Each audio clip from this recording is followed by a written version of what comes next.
Welcome to New Comic Book Creation Live, or Comic Book Creation Live. And I'm Anthony Space Windu. Got my best friend Kevin right here. Yo. What up, man? Couldn't hear you. You can't hear There me he is. already? Not too much, not too much. No, now I heard you. The first word you said, hello, didn't come through for me. Yo, man. Actually, that didn't come through either. Whatever you just. Oh no, not already. Sometimes it clears up for you. Maybe go out and come back in. Go out and come back in. Sometimes that helps.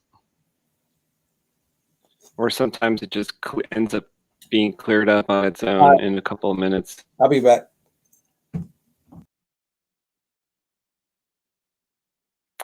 We are working on our comic book Albatross Junction. We're still on issue number 1.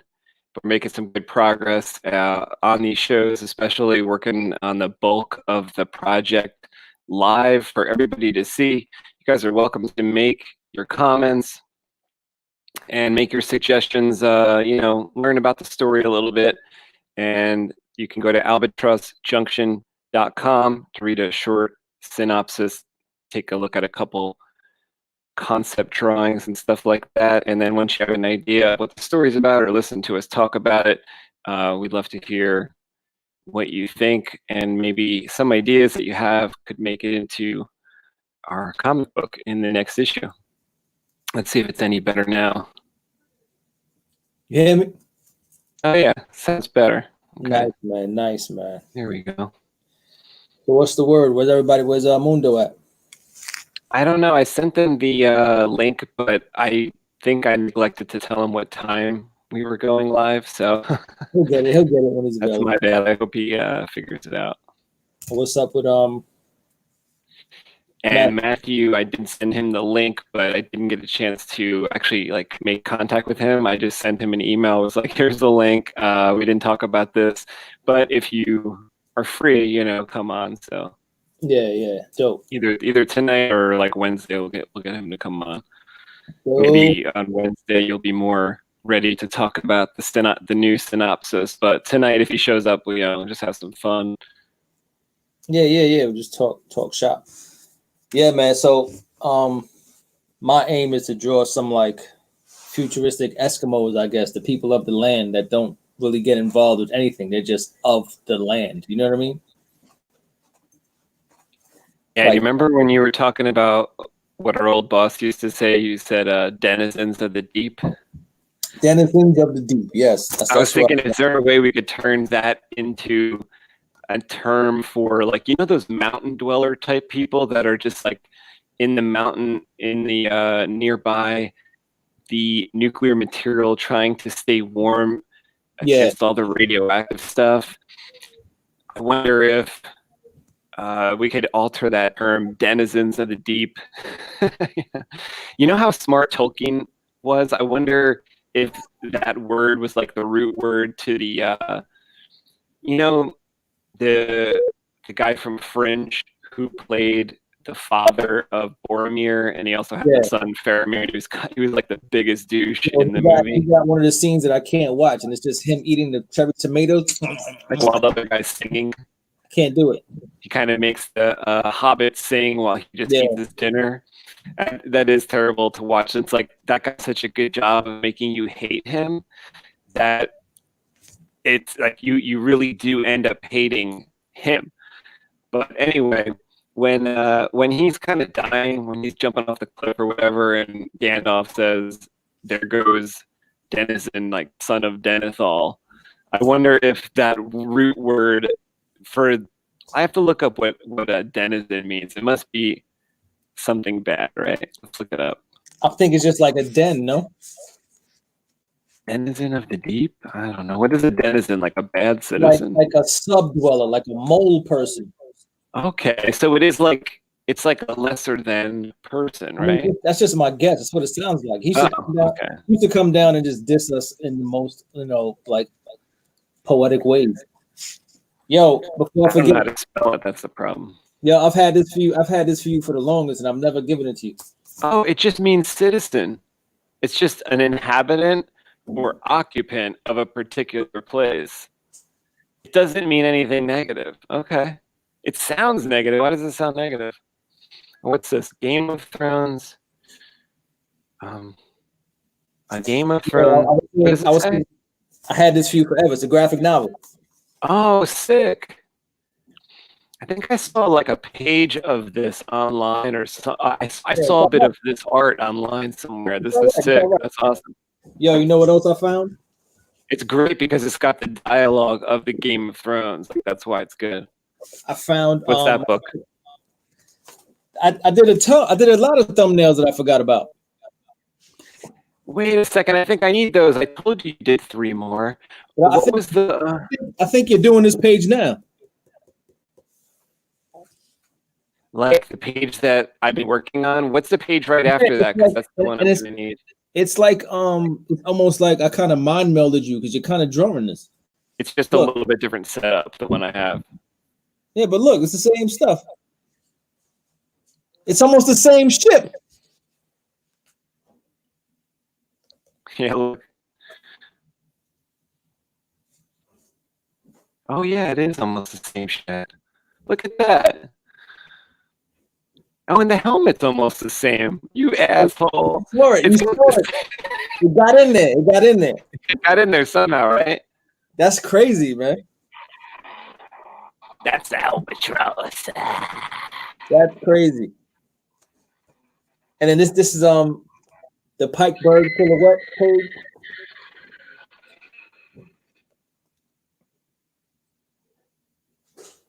What's that one? Is that the one we passed that? Pikeberg, and this is like Mackenzie looking out at Pikeberg in the dark, and they're talking about him. That's their silhouettes. Hold on, I just heard something. Oh, wait a second, dude.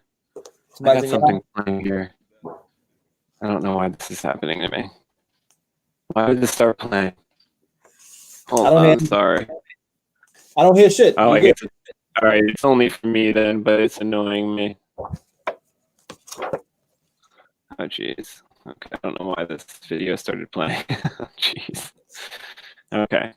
What were we talking about? This page being similar to your thumbnail. Where was that Pikeberg page supposed to be? I think the page before when they're talking about it, when they're talking about like what he did to kind of like. Well, that must have been another page insert then. This first issue is going to be really long. Yeah. It's crazy.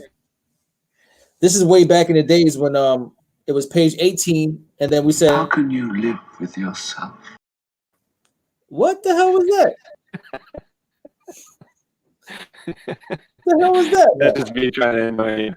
How can you live with yourself?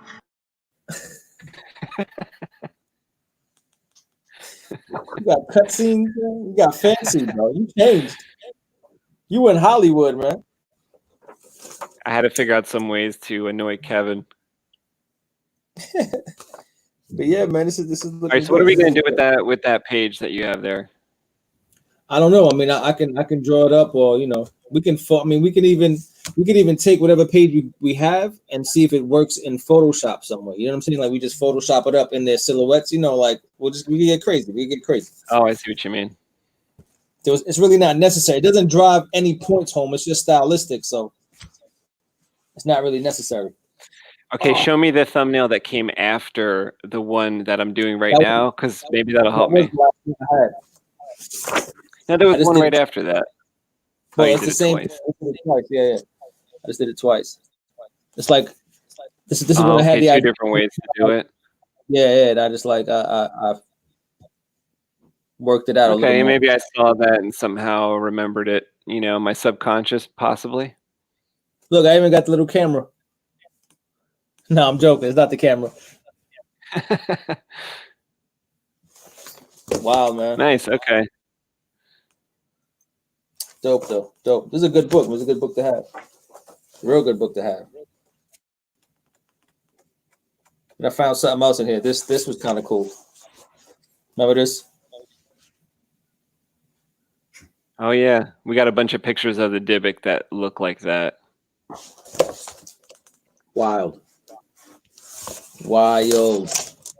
But But yeah, man. See, I want to get started on. Oh, my kids must have gotten here too. Nice. So yeah, I want to get started on just like the regular natives.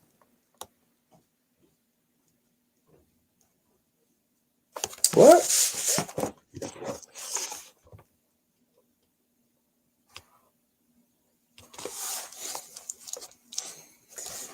Yeah, bro.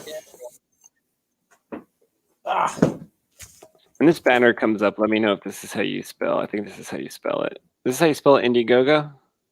Indiegogo, Oh, I didn't yep. look for that to be that type of banner. What happened here? What happened here?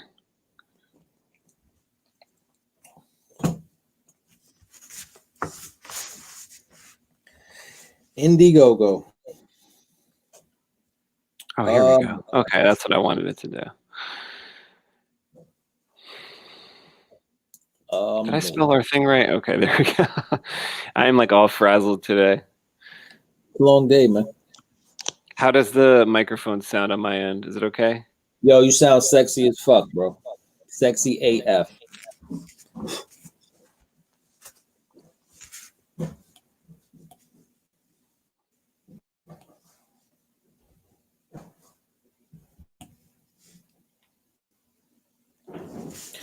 Yeah, so like I said, I'm trying to get a just what a normal person would look like living in a frozen world. You know what I'm saying?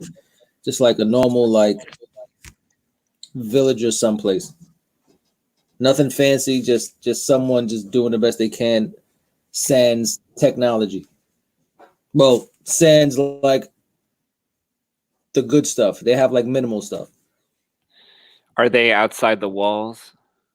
Yeah. These are like, these are like the Eskimo. They like live just on their own, like just outside of like any city. They're just out there making it happen. They're like wildlings for real.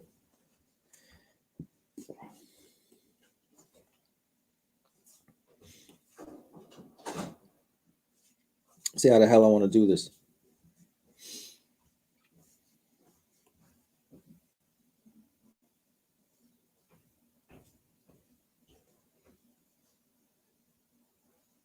I use some charcoal.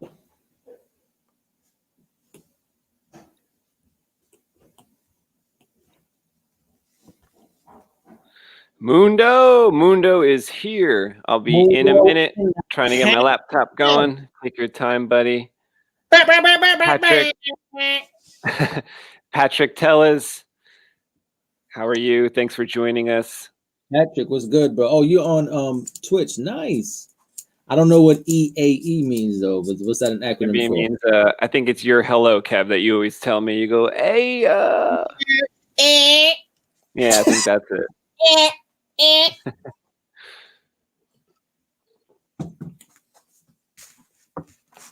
Yeah, man. So no, I have a couple of ideas of how I want to do it. Nothing too crazy. I'm just gonna block some of it in.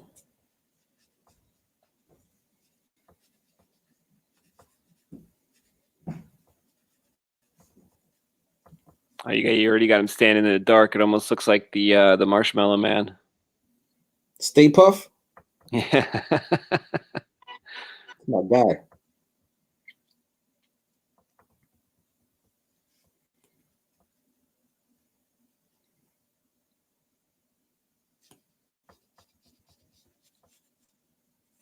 Stay Puff.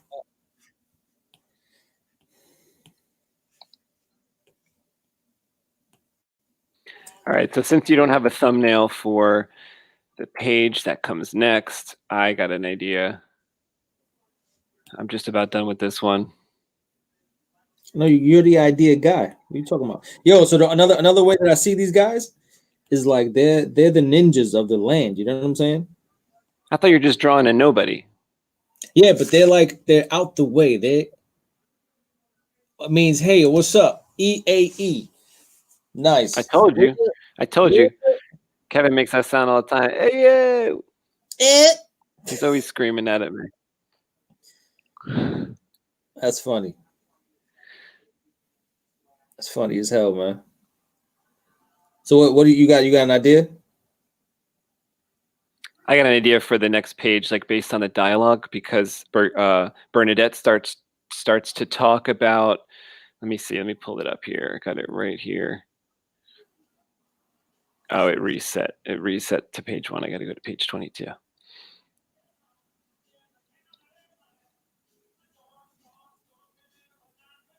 Okay, so we got, this is page 22. That's up on the screen on the top left here. And I'm going to be doing 23 next, which is, I'm going to come up with like a little thumbnail so I don't screw around too much. But it's basically Hildebrand continues that joke that from the previous page, which was about drink at Mundo's. Is it Del Mundo's or El Mundo's? I think we decided on El Mundo's. El Mundo. Let me put that in there. At El Mundo's, I'll put in my order for a bacon creamer right now. You know it's not real bacon. You know, you guys were thinking about changing the name of the drink. But anyway, she says on the first line on this page is, you know it's not real bacon. And then Creaker, who is like another dude in the spaceship there, says, it's clone, so who cares? It tastes stellar. It's one of only 2 things that warms me up. Mackenzie says, no one wants to guess what the second thing is, Creaker. And then he laughs. The other chick in the ship says, sir, there's another ship docked on the next crossbeam. So from that panel, we need to show this other failed spaceship, like a spaceship that the people died from the last time this happened. So there's just a little description here in the script. From the outside of the satellite, we see some bodies in spacesuits tethered to the satellite on the other side. There is some debris floating next to dead astronauts and their spacecraft. So I kind of thought that this would be the second half of the page. Like the entire second half of the page would just be like this other ship docked there as well, that they see, plus these bodies that are on the outside. Mackenzie says it's the 6th. You remember you had something to say about this page. You're like, I don't want to call it the 6th. I want to call it something else. Whatever. This is just tentative. It's the 6th. We didn't know what happened to them. Hildebrand says dead. No life readings. Temperature readings conclude no variations. And then the leader here, like, you know, Mackenzie's the real leader, but the leader of this mission, Fenkarth, he says, it's up to us, get moving. So then this is going to take us through to the next page, which will be 24. So that's getting a little bit ahead of ourselves. But for this one, I think, yeah, maybe doing like the entire second half of the page, like this space scene might be cool. Might work. Nice. Like with the dead bodies there. Patrick asking, what are we drawing? So are you talking about as a whole? We're working on a graphic novel called Albatross Junction, which is like a post-apocalyptic, no sun, frozen world story. Specifically, I'm drawing just a person that just lives out in the wild, like a futuristic Eskimo. That was like the shorthand version of it all.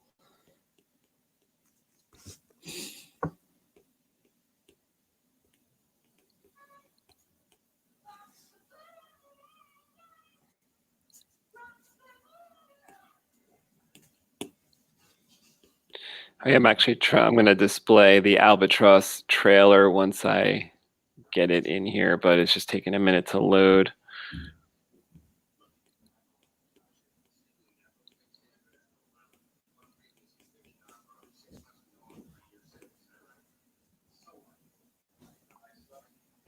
Yeah, this is our own comic book that Kevin and I had been coming up with for probably the past 10 years or so, and we are getting it first and second issue wrapped up by September for September printing, and this is going to launch October 1st.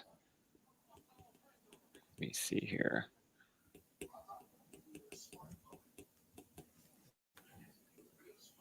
Where is my Albatross trailer? Okay, I gotta save it as smaller.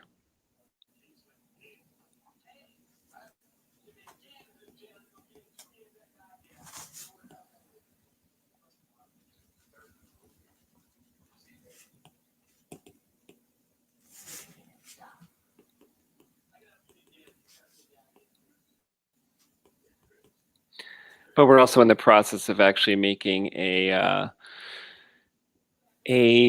different trailer that is going to include some art and stuff. This one that I have tonight is just a teaser. Yeah, it's more of a teaser. It's not a trailer at all, really.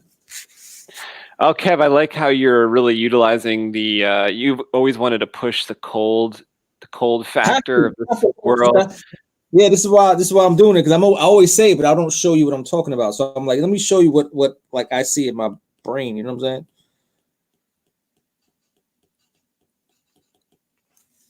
saying? Yeah, I like the way that looks. Guy all bundled up, almost like some kind of Yeti. Yeah. So I know Eskimos of our world wear a lot of like light furs, and they just wear a lot of white because they're in daylit snow. I see these guys just wearing a lot of black furs, and because they're in the dark all the time. You know what I'm saying? Why would they wear black?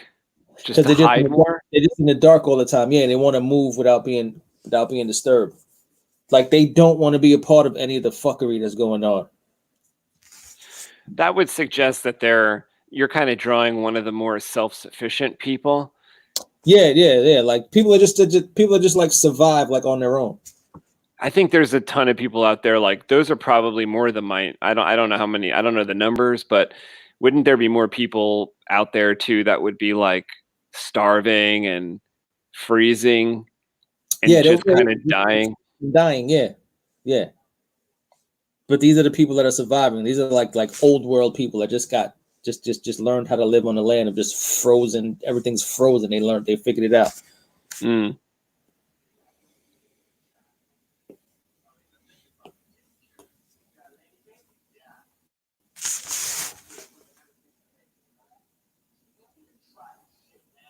And they got some kind of, I guess you're drawing in some kind of tech. They've got some tech and stuff that keeps them warm. It's kind of the only way to do it. Yeah, it's really the only way to do it. So you know how Eskimos have the because you know when you're out in the snow and it's sunlit, everything is whitewashed. It's like you just can't see anything. So they have those like bone shades that they wear with a slit in it to kind of like dim the light. It's like the opposite of that. Well, this thing that they have here is like to absorb more light in, right? I mean, I don't know exactly. To be able to see in the dark. Yeah. This would be like absorbing all the ambient light, whatever there is. Sometimes it's just starlight, and so they could be able to see.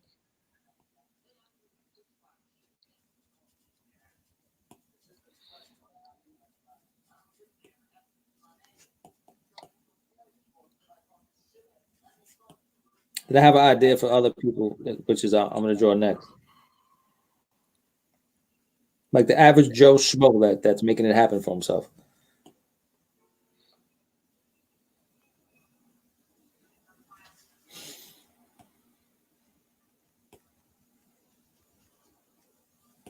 Like if Kevin Costner was in a movie called Ice World, this would be him. Did anyone ever like? That's the first time I ever heard Kevin Costner's name, and it sounded like your name. Did anyone in high school or anything, when like Waterworld was out, ever like say like your name sounds like Kevin Costner? Yeah, they would call me Kevin. What would they say? They would just call me Kevin. Yeah. I would get all the stupid lines. There is dry land. I seen it. If you as soon as they heard your name, that's what they did. Well, my boys would say that all the time. If you build it, they would come. Is that what they said in the movie? In Field of Dreams? Okay. I wasn't a big Kevin Costner fan. I didn't watch Dances with Wolves, although Matthew keeps telling me to watch it, so I'm going to watch it because he says it'll be like different. I watched it, I guess, when I was like 11, but he said it'll be different when we're adults to watch it. So I was like, okay, I'll check it out. I've never watched it. Never watched it.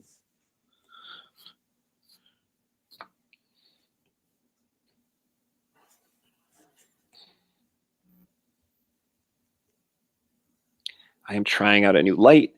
I hope that it is a little bit clearer. Let me see if I can lower. It looks like, maybe it's producing a little bit of a glare, but maybe it'll work. I got a huge diffuser on it. I got a foam diffuser on it. I hope it's decent. Okay. Nice.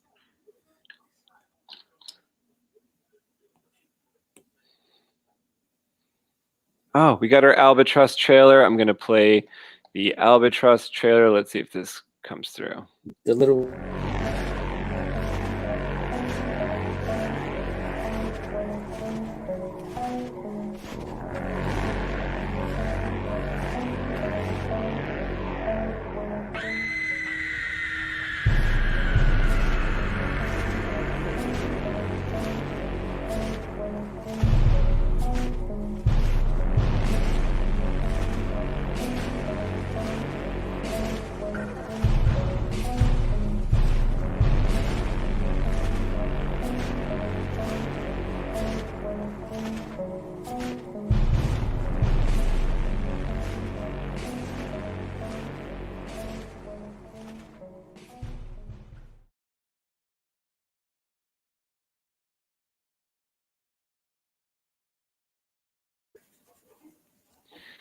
Kind of shows you how cold it is in this world. Goes along great with what Kevin's drawing here, which is just a dude all encased in like ski gear. It's got some pretty practical pockets here. I'm pretty proud of you for this one. This is like an outfit that I want to wear. It's looking like what? I could hide in that hoodie. Yeah, I hell could yeah. have those big pockets. I could keep my iPad in one of those pockets. Yeah, it's all good. It's all good, bro.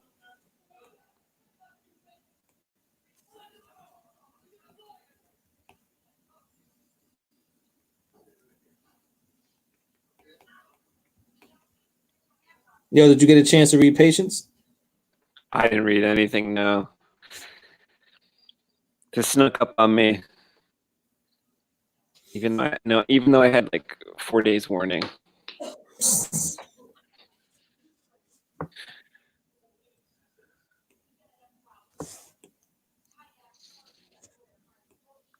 Did you read anything? You got a review for us? No, nothing new. Fuck it, Rusa. Nothing. No, I was ready to talk about the Patience joint. I got it right here next to me. I reviewed it again. It's kind of dope. I like the I realized that this guy's style is one of the bravest styles, man, out there. Cause he just does flat color, nothing. He just picks a color, fills it in, and that's it. Oh, the same penciler did the color. Yeah, well, this guy's known. Like, I really didn't know he was like had a name for himself. I was like naive to this guy's work, but he's been around. He's done a ton of stuff that I didn't know about, and he does it all himself. Wrote it, like, did everything. I think I could be wrong. Let me see. Yeah, Daniel Close is the man.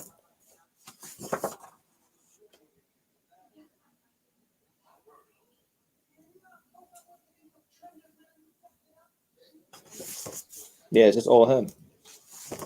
This artwork is trippy, bro. I'll have to read that one so we could talk about it on Wednesday.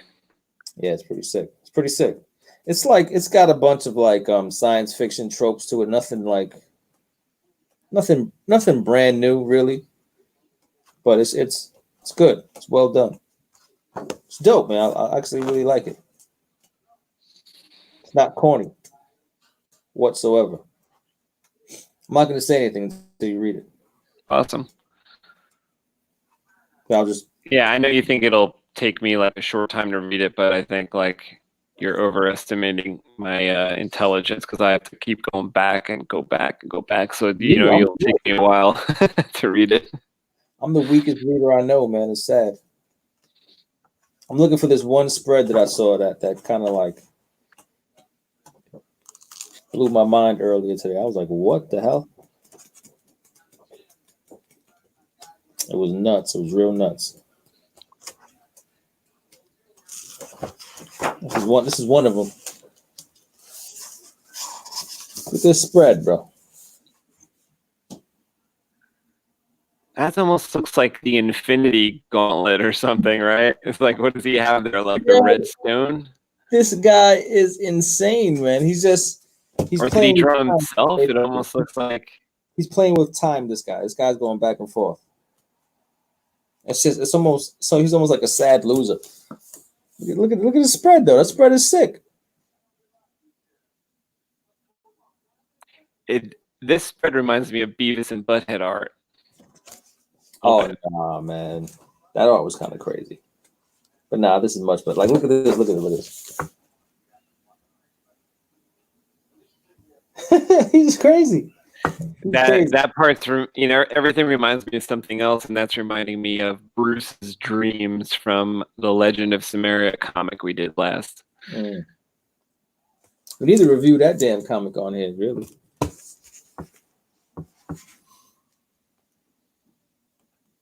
I have to read it first.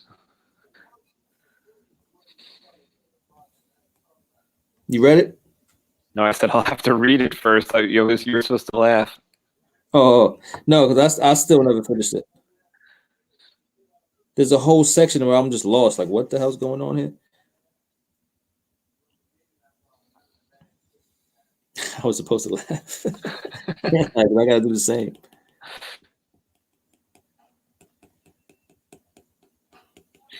But that's a good one. We should do like at least an hour-long video where we like review that one. That deserves it because it's like a very long. It's a 12 issues or 10 issues all wrapped up in one graphic novel, done by I think 5 different artists. Yeah, so a lot. There's some stuff to go through in there. We should break it down. It was a lot.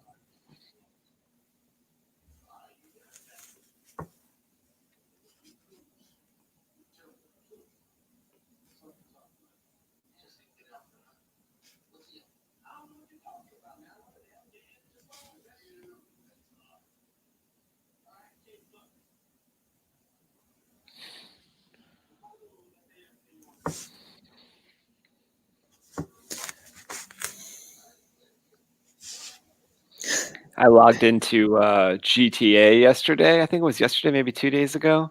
They had given me $2,000. I don't know, for just coming back online or something. They like before I even logged in, they said, "Oh, we just gave you 2 million." I was like, "Whoa, really?"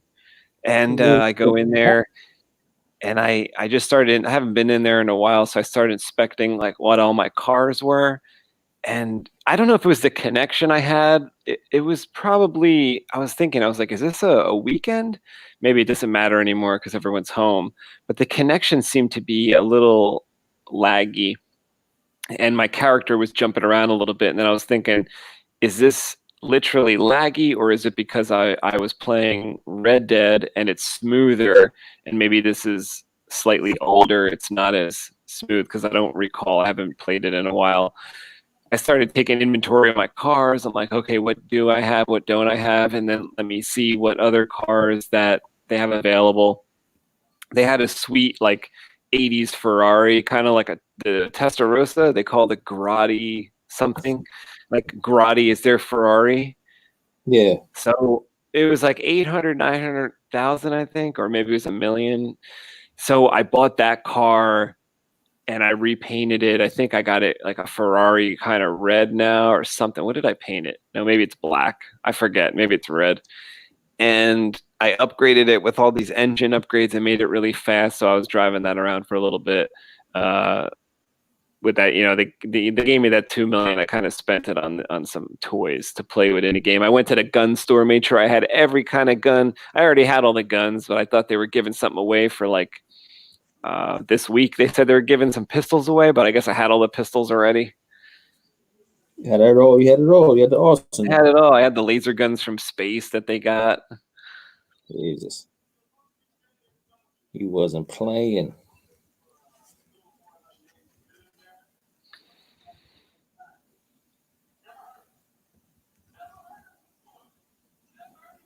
I haven't been on that game in forever, man.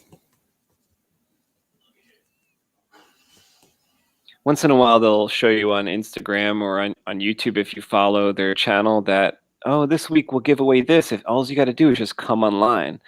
So I do that sometimes when I see that they'll say we'll give you $1 million if you come on. Like for instance, right now they said if you log on in May, just to log in, you'll end up with 500 G's just for logging in. So that's why I went on a couple of days ago because I saw on Instagram we'll give you 500 G's if you log in.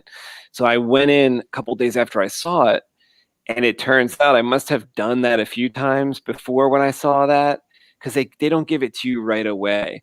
Like that 500 G's that they gave me yesterday was not part of that 2 million. Like they give you that later. Like you got to log in again sometime and they'll be like, oh, we gave you the 500, you know.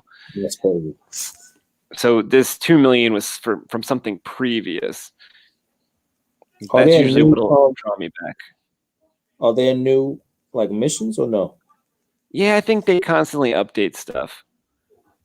Actually, someone was complaining on Instagram when they announced something for Red Dead that they said stop putting out GTA stuff and Red Dead missions when you should be fixing Red Dead because I guess people are having some trouble with the Red Dead servers and stuff.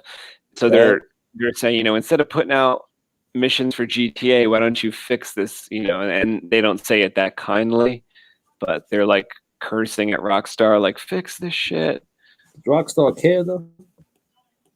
Well, I'm sure they're doing what they can do. I think that they're the greatest game company, if you asked me. I don't have any insight to them other than just playing their games, but I just love their games. I think they're so fun. They're like my favorite kind of games, those open world, do anything you want games. That's so crazy.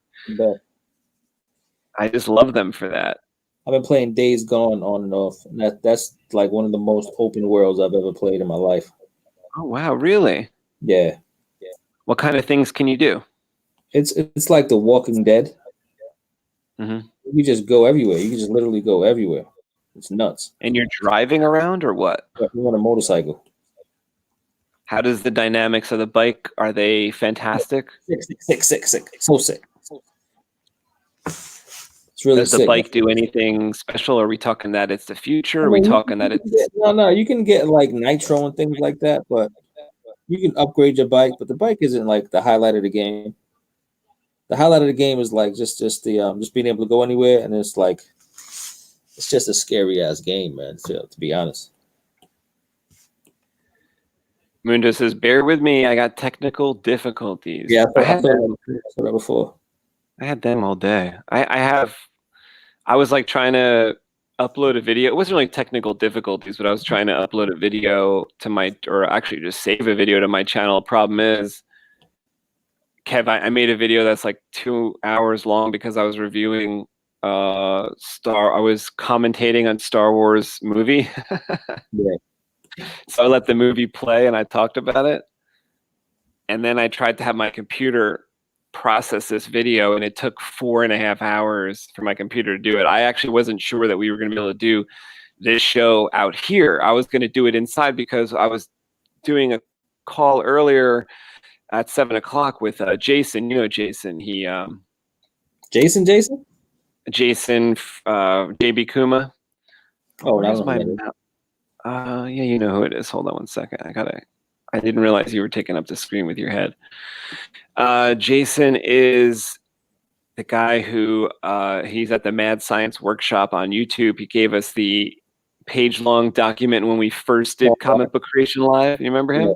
Yeah. I guess I was on his channel earlier, and I actually had to go in my house and do it like where I would do a Zoom meeting for work, because out here the computer was completely bogged down. Oh, that looks cool. I love the way you do the stars and stuff. So much faster than me. I just bought the right tools, that's all. Comes out looking better too, yeah. Oh yeah. You made this guy a little short though. You turned him back into like some kind of, or maybe that's got a long jacket. It's like these people went back to being like a real Eskimo. Yeah. Like it's freezing, bro. Yeah, we do have to review Sumeria. We should have probably did that last year. It's all good.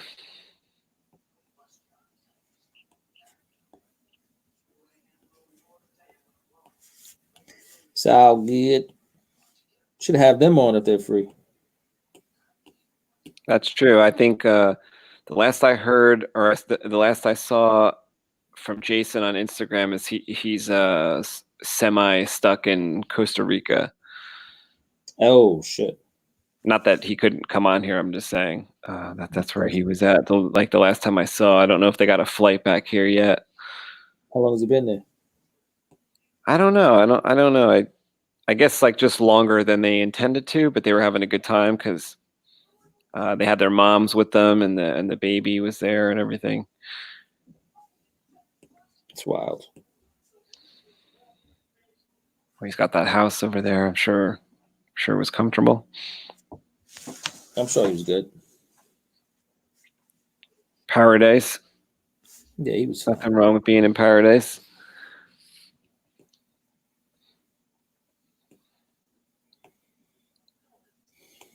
He was fine. Now, missing my... Where's my book with my thumbnails?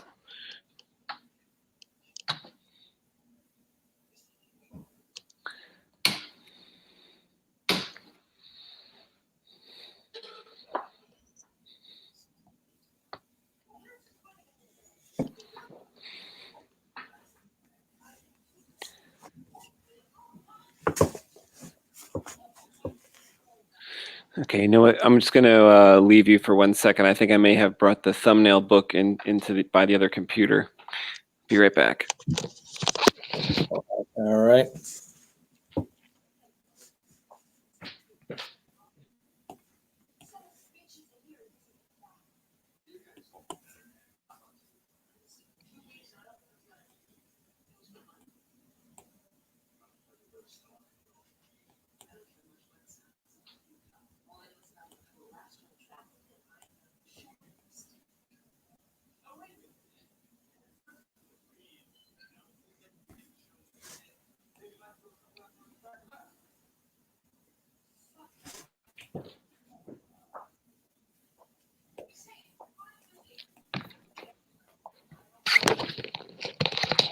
Oh yeah, that's where it was. Yeah, Kev, you know what this could be? This could be a trading card. This? That looks cool. I like the way it looks. That's like you know how I told you there'd be trading cards for the different places of the world? This could represent the wanderer or whatever the term is for them. Nice. I like it. Or like even like you said, it doesn't really represent all the people, but just this certain type of person who's like self-sufficient. So however we want to describe that, maybe there's like 4 different cards that represent the people, or 3 different cards that represent different types of people out there outside the walls of the different cities. Work. That'll work for me, man.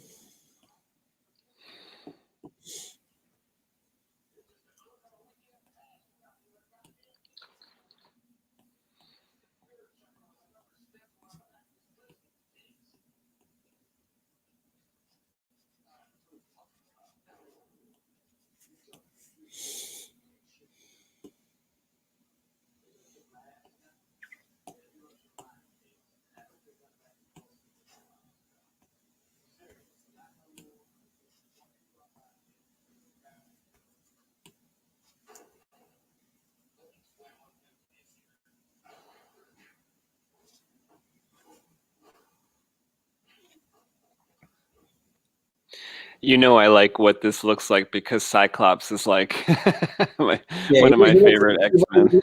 Cyclops, Snake Eyes. Yo, have you seen what Alex Ross been doing on his Instagram, man? Like redesigning all the X-Men. No. What is he doing? Tell me. He's killing the X-Men outfits, man. It's bananas. Is he literally painting? Is he painting them? Well, it looks like quick scale. Well, we're talking about Alex Ross here, right? It looks like quick sketches for him, but the designs are sick. He's using a lot of heavy black silhouettes. It's bananas. It's yo, you would love it. You would love it. You would love it. I'm smelling cigarette smoke. I don't think I follow him. How do you not follow him? What's wrong with you? Do we follow him on Albatross? Maybe. I'm not sure. I follow him. Dude is the man, man. I gotta follow some more comic book artists on my personal one because I think I follow more Saber people than anything else. Saber. All right, so Saber. I'm gonna be a big ass torch because I feel like people would still have torches, like fire, man. If you know how important fire is. Oh, it's like legit fire, or Like you just want to use one of your tools? No, it's gotta be it's fire. Like if a negative 150, fire's everywhere, yo. Come on, fire. Fire. What's the fuel for the fire? Some kind of plasma? Some fuel kind of for the fire. oil? The fuel for the fire. I don't know. You know what I think it could be? Like it's disgusting, but like human bodies. Poop. Well, Human bodies. Like you know how they're fatty? Yeah. Be anything.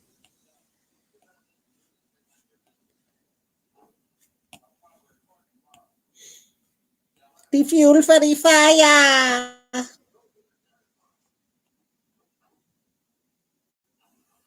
The fuel for the fire. Oh, that's a nice flame tool. Flame on.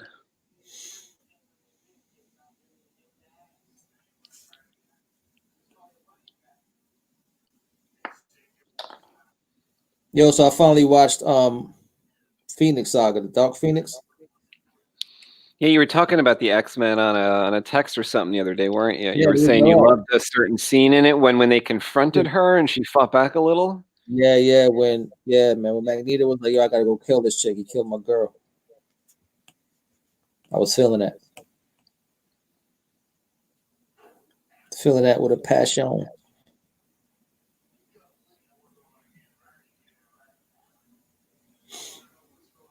I actually liked that movie. It got such bad reviews. I was listening to so many reviews. I think it was over last summer.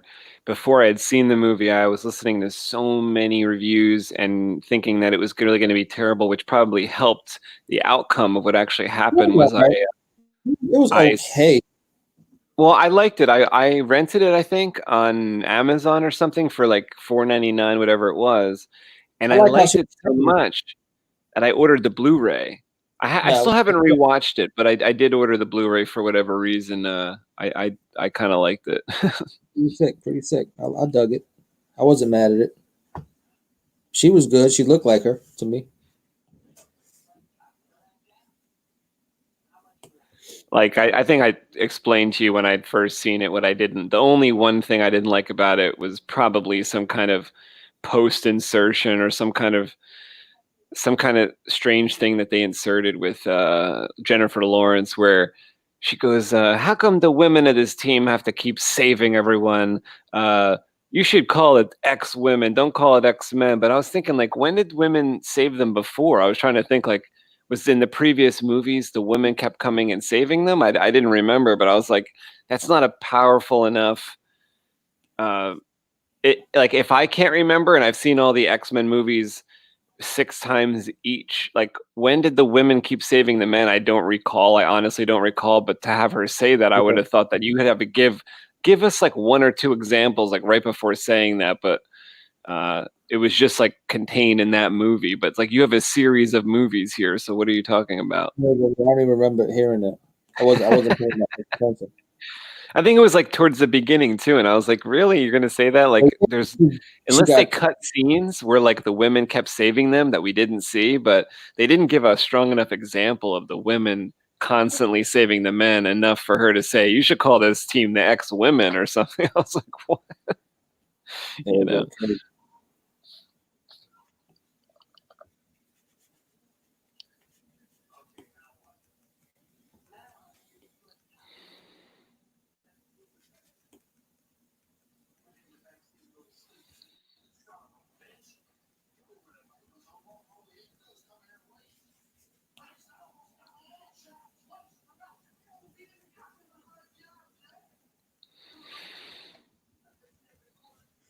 Oh, we got Mundo here. Get him in here. Mundo! Hey guys, what's up? I'm just gonna have to go with the phone, man. For whatever reason, technical difficulties are everlasting. What's up, man? Good, and it's sounding good too. Yeah, I don't know what the hell's going on with my laptop. I'm gonna have to shoot this damn thing. Acting crazy. Yeah, for whatever reason, I don't know what's going on. What kind of laptop do you have? I have an HP. I love HPs, man. They're actually really good laptops. You got a high point pistol and a high point laptop. Love it. Love it. And believe it or not, I had it running sweet just a couple of weeks ago. I think I may have just overloaded it with something. I don't know. Yeah, they're finicky as hell. Yeah. I had it set where it'd be instantaneous, open all kinds of shit and everything else, and I don't know what happened. So I'm gonna have to go back in and find out what I did when I was messing with it. Yeah, it's the worst. How you feeling though, man? Everything good? Yeah, everything's good, man. I had a little scare a couple of days ago, but it was all good. I had a feeling in my throat like I was swallowed a fish bone and it got stuck, and I was like, yeah, not cool, not good. And so I went to the doctor, and it was just all it was just drainage irritating, my throat and stuff. So it was all cool. Damn, man. No worries. Yeah, my left ear was draining so bad that it irritated everything down my throat on the left side. Is that like allergy related or something? Yeah, it was major allergies. Yeah, that's so we got red top.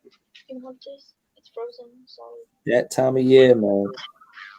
Yeah, well, see, I'm allergic to red top grain, and all that red top grain is not even a mile away from my house, and so with this wind, it's blowing all that stuff, man. It's I don't even know what that is, making it nuts, man.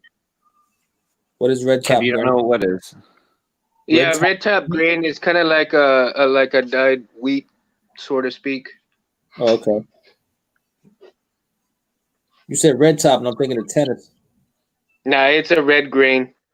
I was thinking of the circus, big top. Red. Yeah, I had no idea what was going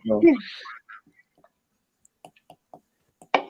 Got two straight up city boys talking to you. So anyway, hey Space, did you get the email I sent you about a little I guess idea that I had? I probably got it, but I didn't read it. Oh, you haven't opened it. Oh, okay. Well, let me just tell you before you read it, man. I was at work and we were watching Star Wars, right? And one of the guys just he started screaming, almost sounded like Chewbacca, right? And I was like, damn. You know what'd be cool? Because I was also going through some notes and I found some of the names that I wanted to name some sabers. And I was all like, damn. Make a saber with a TIE fighter and Millennium Falcon hybrid, like that's kind of crazy idea, dude. Like and the reason why I thought about that was because you remember one of those sabers that you made with the lights on where the hand is, like the hand little grip. Yeah, the hand grip. Yeah. So I had thought about that saber. I was all like, dude, what if you had put that grip like the thrusters for the Millennium Falcon, and on each end, the pommel end and the blade end, you have Darth Vader's TIE wings. Oh, you're thinking of not two different sabers, but combined. It'd be TIE Fighter, Millennium Falcon. Yeah, and I would call it the TIE Falcon. Oh, that's crazy. It would be trip, wouldn't it? Yeah, I could see that there was like there could be something on the sides that look like the TIE wings. Mm-hmm.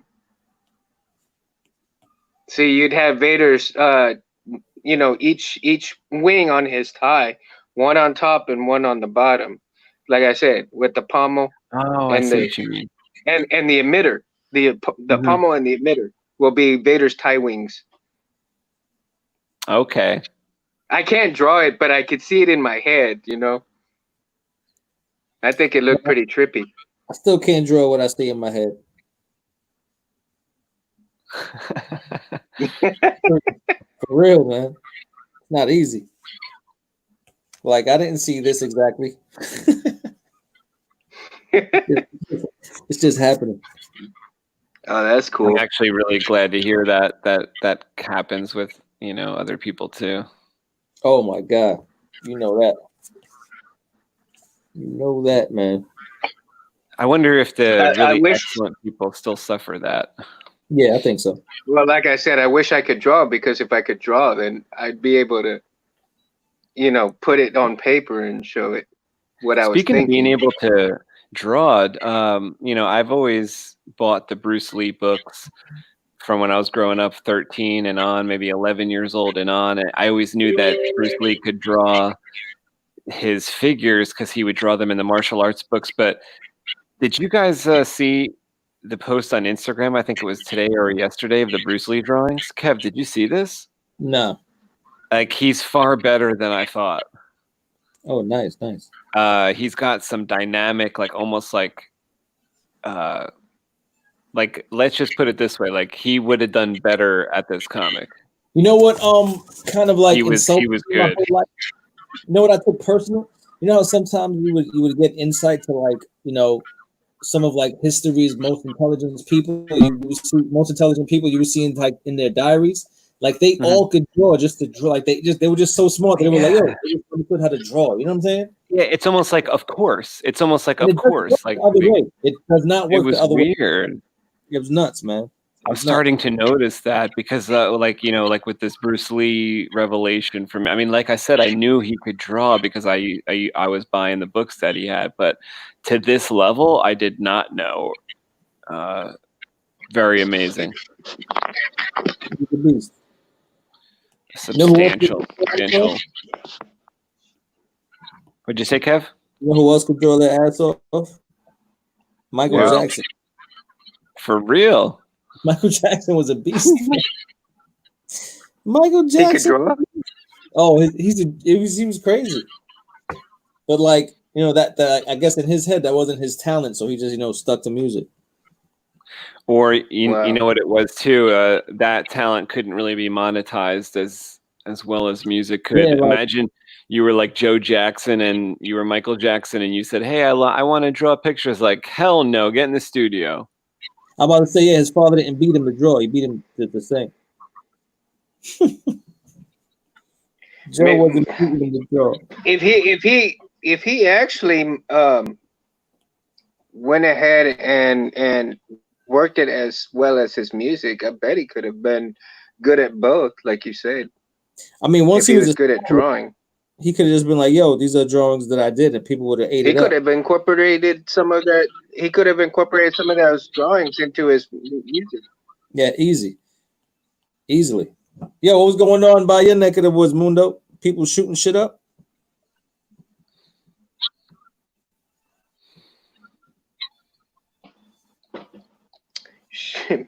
Yeah, you heard about the bass, huh?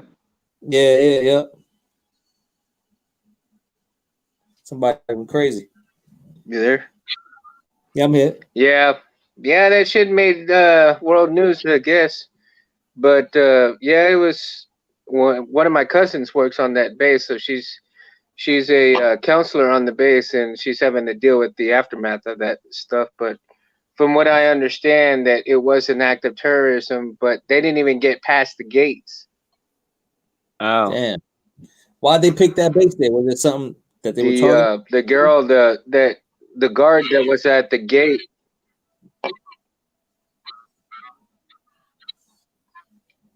Yeah, well, see, that base, even though it's like super small, it has some of the best training in the world there. Yeah, it's crazy. And the girl who was a guard, the one that got shot, the guy thought he had killed her, and she was wearing a bulletproof vest. And as she was going down, she hit the she hit the emergency button and was able to kill the guy while she was falling down from getting hit with the bullet. For real? Jesus. That's just So crazy. he never even made it past the first gate. And they found somebody else who was involved, something like that. Isn't that crazy? That is Yeah. nuts. Yeah, like, did you know what Crazy. she said as she was kind of doing all that, as she was kind of going down I think and so. also Yeah, I pulling think the so. I trigger? think they did find that other person already. If not, She said, as she was going down, you know, she says, "Not on my watch." She said, "Not on my watch." My watch.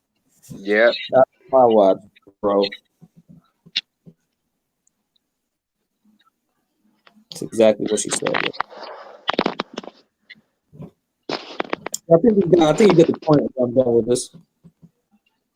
Pretty much done with this version. Now, let me. You I guys wasn't- are kind of fading in and out with the voices. That was happening with you too for me, Mundo. Yeah, it's like a delay. Matthew, Hey, how's it going? here he is. Yeah. What's going on? I was actually. Hey, Kevin in the house, Anthony in the house. It's like every other word stops. Oh yeah. Oh wait, I should probably put my mic a lot closer. That would probably be a lot more helpful. I was literally just recording for Diamond Dragons and stuff, so that is. Nice. Yeah, my microphone was in its little. Sorry about that. There we go. It's hovel. Who we got coming in? I hope that's helpful here, though. What I've got going now. Hey, Mundo, maybe go There we out go. and come back in because I think there's some Yeah, kind of there's a delay delay. with you. Oh, that's sick. That. Delay.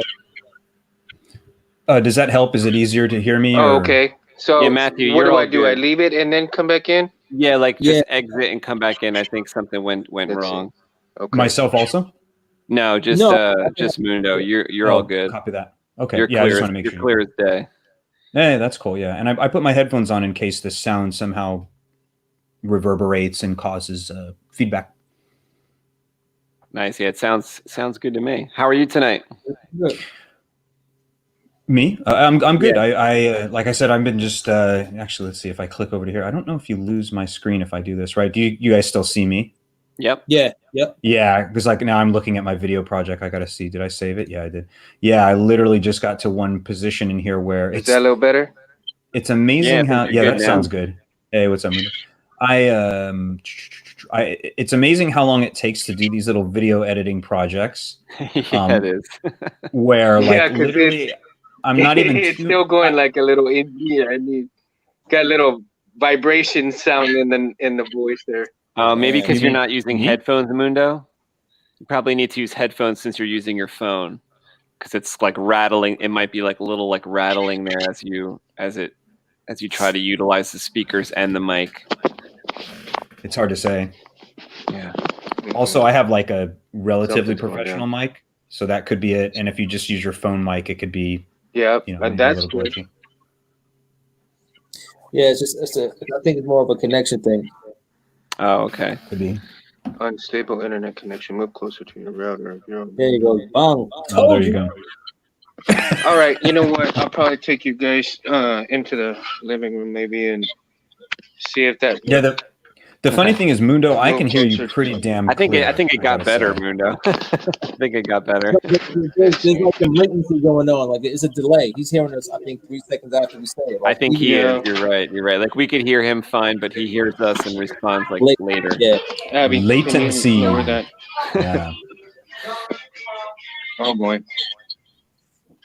But yeah, so Anthony, you enjoyed reading Okay, for some still- of these dragons, still did you? nothing? Dude, that was so much fun. I really like that.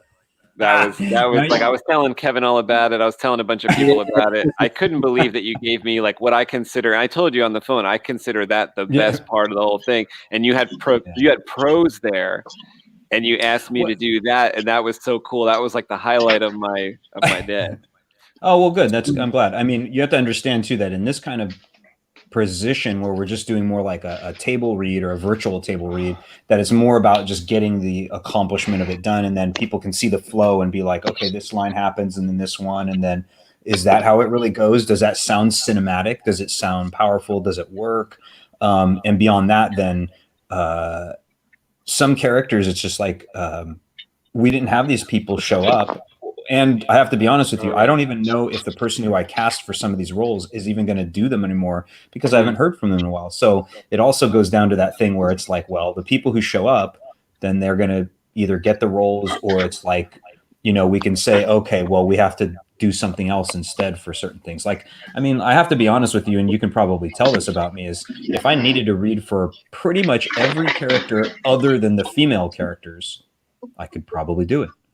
But do I want to do that? No, because the point is hiring and bringing on as many artists as possible so that it's actually interesting and fun. Yeah, hell yeah. Definitely. You know? Yeah, and also that it hopefully gives you a small window into, like, if you ever do. How is this? Is this better? That sounds good to me from my end, Mundo. Yeah, I think the problem Mundo? isn't that we can't hear you, Mundo. It's that our voices come to you very late. It seems like I don't know how to fix that. Okay. Are you feeling still some latency in our voices, Mundo? Abby, can you turn it off? Yeah. All right, now I can tell. It's still you answer late according to the way it feels from our end. Yeah. Yeah, if you want to as well, you could also like come out and come back in again. Maybe since you changed positions in your house, it might have made a difference if you like redo it. Okay. Yeah, I have all the experience in the world with okay, Wi-Fi. let me try that. Oh, I bet. Yeah. I noticed too that it could be the difference between 2G and 5G and all these other things. And also just like, I don't even know where Mundo is in the world. Is he in the United States? Is he not? He's in Texas. I don't really know. Okay, so so that seems like it's not a problem because, you know, I'm in California and technically further signal to New York, you know. So did you were you happy with what you got that night from the recording? Oh yeah, that reminds me. I have invited you, Anthony, if you want, to the private Diamond Dragon sort of support and team group, but you're not on Facebook that often, so it would be difficult for you to do it. I can try to point you to the link in Facebook about it, but I'll be honest, I don't always know how it works. Or I could try to send you the entire file, because what I did shortly after we recorded the first 33 pages like we did, I did a whole bunch of editing with it. I basically chopped out most of all of our kind of, you know, introductions and screwing around, you know, the obvious things that we need to do, but we didn't need to see that.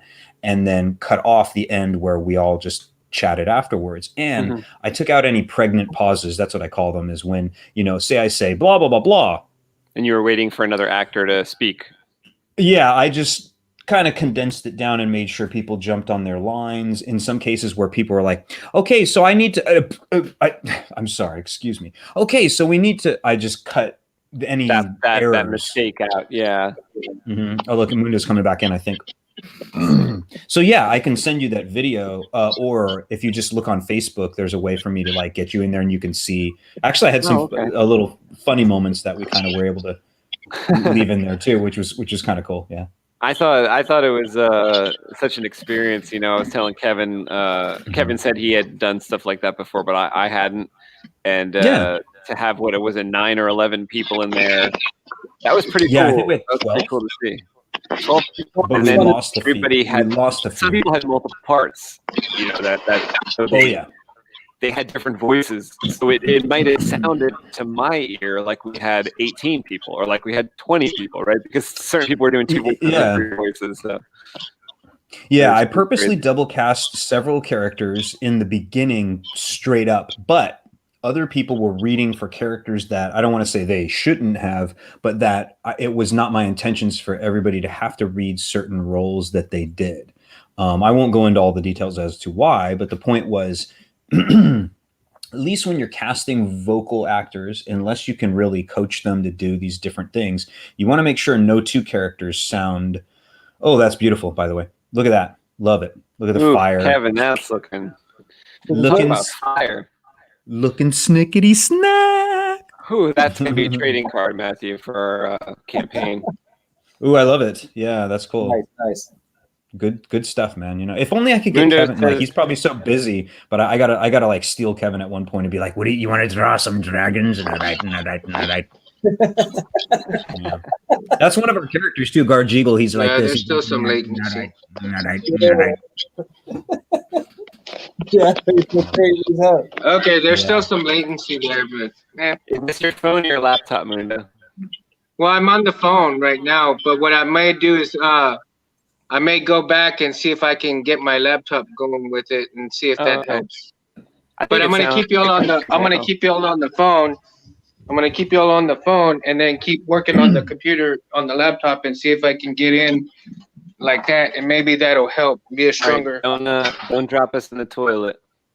No, we'll drop you in the toilet. Well, if I do, you'll be my favorite turd. You know. I've been told that many times before. Yeah. That's funny. Yeah. But so, Anthony, to kind of finish this, like, one, you can definitely see a copy of the reading because I have it. I also, I was thinking about I could cut another version and put everybody's name and character under the thing, but I just didn't bother because most of it's in-house stuff for now, I would say. I don't know if I'll ever release it. And then the goal will be to schedule another one because, as you know, we only got through page 1 through 33. And then, of course, there's going to be, 34 through, I don't know, 60 or something, and so on and so on. And hopefully we'll get to the end. But I would probably not release that publicly. Oh, but I did release publicly today the SRT video number 4, I think saw it was. that come through my feed. Oh, cool. I need to check it out. Yeah, it gets more exciting, too, because this is when, all hell breaks loose, basically. And now I'm editing some more of the videos of where some action actually occurs. Granted, again, I'm just using it as a short term for a screenplay read through because it's really hard to say right now how I would even call that because it's essentially not a storyboard because it's not still imagery.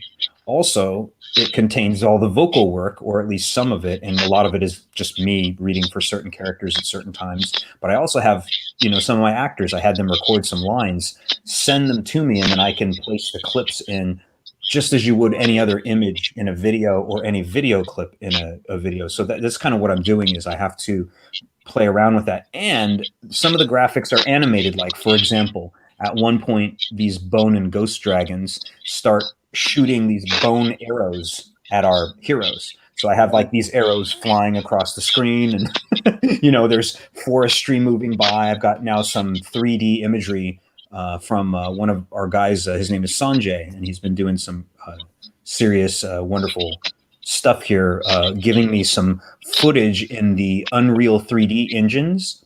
And we have all sorts of wonderful stuff, like we, have a beautiful rendered forest, and sometimes just like a slow push, you know what I mean, with the camera, or maybe a boom and jib where the camera is just moving upward, or just more of a truck shot is what it's called when you're passing from left to right, and then dolly shots are kind of similar to what I said about like a slow push or a pulling back kind of action. But you guys get the point, so you can use that. Yeah. What's that now? The Spike Lee dolly shot. Yeah, well, what I'm naming here are, and you guys are either familiar with this or you're not, or you should be, is that in filming, they have names for the way that the camera functions. And the simplest way to say it is, which I think is hilarious, because they should have standardized it a long time ago instead of using all these janky words. But the point is, the camera can either, move forward or backward. It can move to the left and it can move to the right. And then you have it like at the fixed joint, it can swivel left or swivel right. But that's actually what people often call, everybody uses the term, the camera pans this way and pans that way. I don't know why they do that. But the point is, panning is literally like this. Like if you had a gun and you're doing this is a pan. You know what I mean?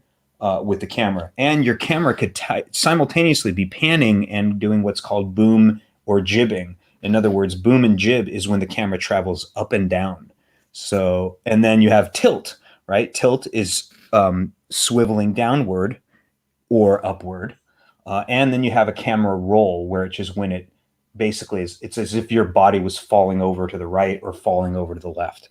And I know that sounds ridiculous to be like, oh God, all these terms, but it's kind of it only important. sounds ridiculous because boom and jib is what Kevin and his wife called date night. I knew that was going to happen. Something was going to happen. Jib. But the dumbest thing about it that I've always hated is it's true. The camera terminology is really stupid and janky. I mean, some of it has some history to it. Like when the reason they called it a trucking shot or a truck shot is because they used to have people, you'd get in a truck and then they would just drive and the person would be, in the back holding the camera. And then they'd get that kind of, driving by kind of shot. So they just called it truck. So it's ridiculous. But the point is the camera either moves left or right, up or down. And then everything else is about pitching and rolling and yaw and all that kind of stuff like that. So I feel like they could have literally just said swivel down, swivel up, swivel left, swivel right. Would have made a lot more damn sense and just said left, right, up, down. So it's literally about 8 total terms for the most part. I mean, there's a little bit of nuances, obviously, but think about it, right? The camera can only move in the cardinal directions for the most part. And then you have swiveling. I guess you could say if the camera moves at an angle, fine. But at a certain point, you're like, okay, you're simultaneously moving right while moving up, so I don't know. Just kind of, it's funny. It reminds me of Saber Combat and why I sort of try to standardize certain actions, because you're like, there's only so many ways you can do this stuff, and you might as well just give them some very simplistic terms where people can understand them instead of it being all these, random janky words where you're like, why do they call it boom jib? And I'm like, I have no idea. They just decided to do that, and now that's the term for it, and it doesn't make any sense really. Yeah. Boom jib. I think it's because, they have the boom mic, and God knows why they call it, but the boom mic is the one that they put on a pole, and then they hover that. Yeah, and the thing is, the guy's got to sit there and hold it for an hour, but often enough, they can put it on a crane, and then someone can be down at the bottom and just make sure the microphone follows. Like if the actors are walking, if it's a scene where they got to go somewhere, and it also goes back to the fact that. The audience doesn't need to see what you don't want them to see. If there's literally a microphone just out of frame, they'll never know it was there. But if it needs to be there, then you get it in there. You just make sure don't get it in the shot. So, there's so many things that are on a film set that are like literally to the left, right, or above or below the camera line. There's just a bunch of junk and wires and all this stuff. And as long as you don't see it, it isn't there. There could literally be someone holding a piece of paper so that an actor could go, oh yeah, you know what? Boom. And then they take it. You see this? Boom. Like if they just wanted to be able to grab it easily, like, normally they have to grab it off a table. They might just have someone out of frame waiting, holding it. So you can just grab it and throw it at the person or whatever. Yeah, the only thing I ever noticed that was outside of frame or that was inside the frame that should have been outside the frame in a TV show was in Breaking Bad. There was like a masking tape X on the ground in the police station where Hank, the officer, was standing on it. And I could, I guess that was supposed to be out of the frame though. That's funny you mentioned that. So that's very common. I mean, I wouldn't say it's common for you to accidentally see those things. It's true. That might've been a mistake that they either missed or they saw it later and went, you know what? It's a shame, but we can't afford to refilm that scene. It was a great scene. We're just forget it. And that's often the decision. It's kind of funny you mentioned that too, because a lot of people will think, oh, I can't believe they left this mistake and they should have fixed it. And it's like, well, sometimes they don't notice. And so, yeah, they screwed up and it gets it goes right by. Often, however, they do notice, but guess what? It's just like anything else. Imagine if you spent $10,000 to shoot something today and you did all this and you painstakingly set it up. Okay, we did everything. Okay, and that's a wrap. We did so great. And then later people are like, oh, come on, man. Look at in the shot. He left his watch on. Remember, he takes it off and puts it on the table. And then they're like, oh, God, you know what? Just leave it. No one's going to notice or it doesn't matter. And we can't afford to go back and shoot, say, a $3,000 scene or a $2,000, just whatever. Well, because it might have cost like 3 or 10 G's that day, but to call everyone back, it might be 100,000, to get it like those main actors to come back and stand there and everything. Yeah. Now, oftentimes on a shoot, what will happen? Exactly. Well, and don't forget, this is also applying to back in the day for like 70s and 80s. And even today, you can't always afford another shot. Like if they say, we're not going to CGI his watch off. It's going to take too much time. They're going to have to do so much and it's going to cost money. So they have to usually make a choice. And oftentimes when that happens, what they can do is if they're filming the next day, they can say, hey, we did need to get this shot. We're coming back anyway, and we're pretty much in the same environment with the same sets. We can probably grab this shot. So sometimes you're lucky, but if you've wrapped, and that's the thing, all these words, some people don't know what they mean. Wrapping usually is, it's hard to explain, but it refers to, at that point, you're probably not setting up that scene and that environment and all these situations anymore. So when they say that's a wrap on scene scene 3 page blah, you're not doing that anymore. So if they wrap it, if you find there's an error, they probably won't go back and fix it. Because of the exact freaking reason that I just said, is that they were probably like, yo, son, we got a schedule to keep here, man. Like, I don't care if he's accidentally has a scarf on or whatever. You got to get that stuff out of the way. Like, who cares? The only time it will matter is when it's so game breaking that they're like, oh my God, he's not wearing a shirt. And they'd be like, why not? It's like, well, because we thought we got to this scene and now he had it off and he was when it breaks the whole film, like continuity, like if you walk, in one scene and then they cut and suddenly I'm wearing a different shirt. That's just like probably not a good idea, although I have seen that. I've seen that in films. In a John Wayne film, he's literally wearing like, I don't know, a cream colored shirt and then he wears a pink one. And then he switches back to the other one because obviously they shot it on 2 different days and they fucked up, but they didn't go back and fix it. Even in Raiders of the Lost Ark, there's one in particular. There's one scene where Marion, Karen Allen, she's pulling up the medallion and it's hanging from her neck, just like mine is right now, right? And in the very next scene, suddenly she's just holding it, looking at it. Or I should say, I'm sorry, not this next scene, the next shot. And so clearly she took it off and then this happens, but they don't show her. You know what I always look for with this, and tell me if you track this as well. Do you track cigarettes? No, I see what you're trying to get at. I see what you're getting at. I try to... You do, Kev, right? It'll go from this to like the next scene, like long again. It's like... No, well, I always catch it like them getting it right. I always catch them getting it right. I'm like, wow, this is really, really well done a lot of times, I feel like. Or how about this? Right? How about drinks that? as well, yeah. You know what I said? What that is see, you guys have to understand there's a role in film. I'm sure you guys probably know of it. If you don't, at least you're going to learn. Continuity. If you ever see continuity float by on the screen with the credits, that person or that team, they're way more gold than you think because they are literally keeping track of like if an actor, I mean, you got to remember there's a lot of things that happen. Like maybe an actor is like, well, you know what then? Fine. You take all your damn stuff and you just get the hell out. And if they picked up an apple and threw it across the room and then they picked up a plate and smashed it on the ground, these people are trying to keep track of that so that if they say, well, what if we go back and do that again? Then they have to reset absolutely everything. And it has to be in essentially the same position as best they can so that the shots match. And, actors can do, unexpected things. So they have to kind of keep track of that. Often too, actors will be directed to be like, don't do anything weird here. Like do exactly the same things. If you touched your face and went, like say Anthony says, Matthew, so, what do you think? Are we going to be able to get the briefcase this time? And I go, I don't know, Anthony. Then I can't do another take of that. If they say, what do you think? Are we going to get the briefcase? I can't go, I don't know, Anthony. I'm not sure. Because then they can't use that, right? I need to have that shot where every single time if I touch my chin and I cover my mouth, I got to do it the same way. Does that make sense what I'm trying to say? Yeah, definitely. Yeah.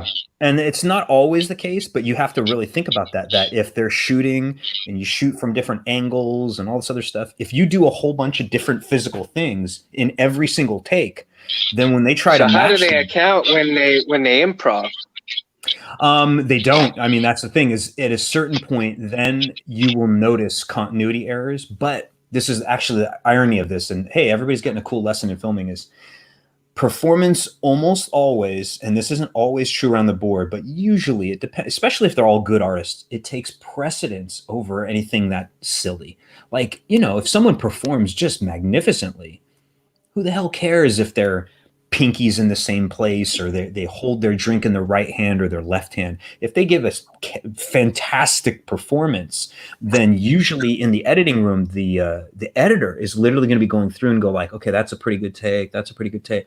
Wow, this is performance gold. Like they did this actor. Let's just say, I don't know. Give me an actor you guys really like. I don't know. Christian Bale. Really like. I missed it. What did Kevin say? No, did you say an actor we really like? Yeah, just give me a name, you know. Jack Nicholson. Jack Nicholson, there you go. So you got Jack, right? And maybe he's giving some kind of performance, right?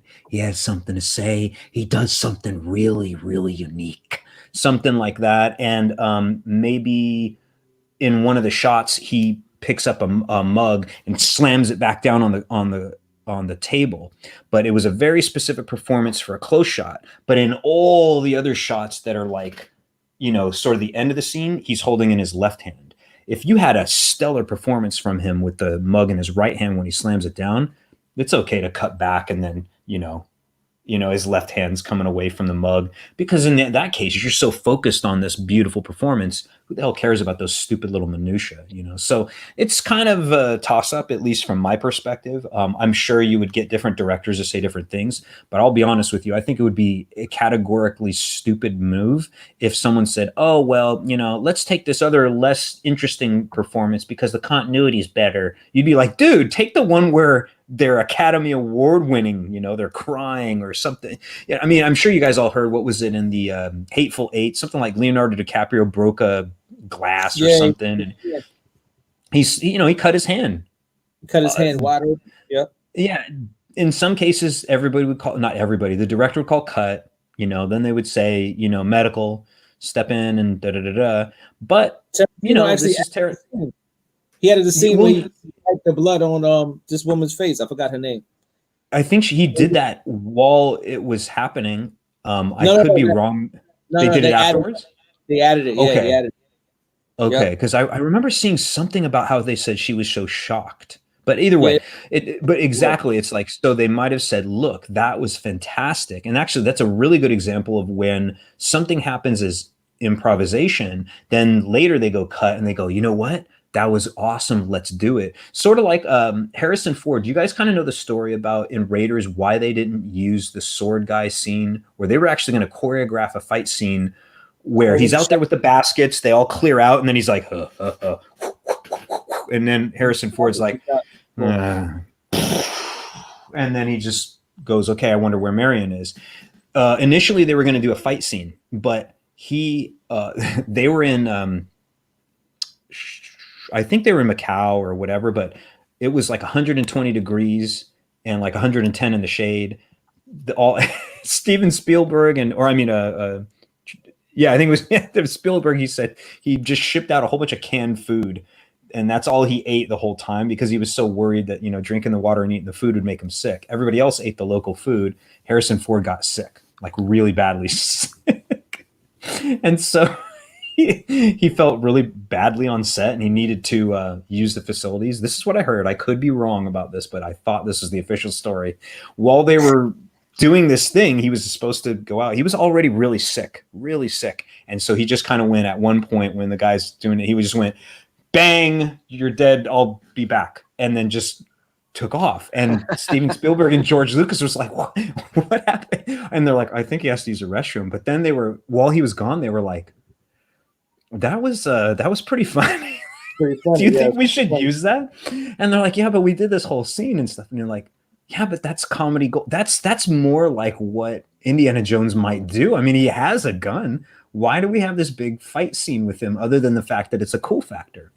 And so they decided to do that for a million reasons. One, because Harrison Ford was already very sick for that, just for filming. Like, he was physically ill, like not Indiana Jones, but Harrison Ford was sick.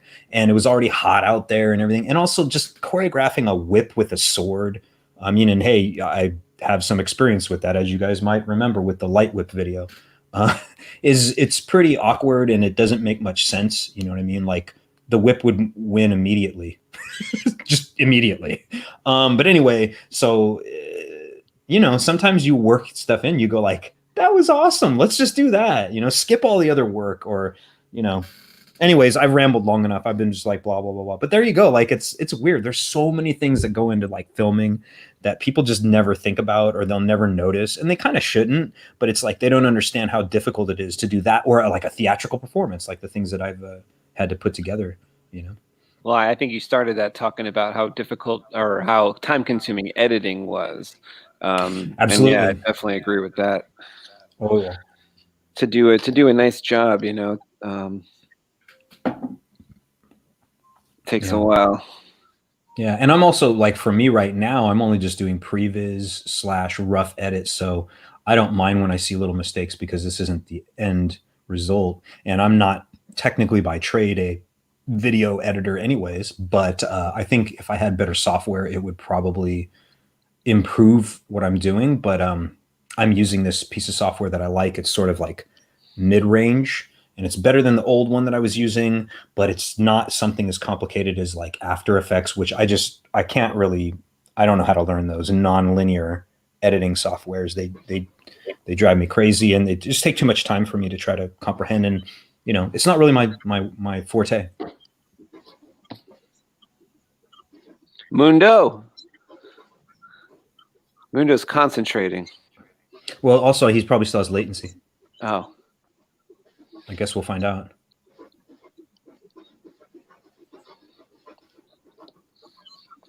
Let's see. Is this better? I heard you well. Is this better or not? we can hear you.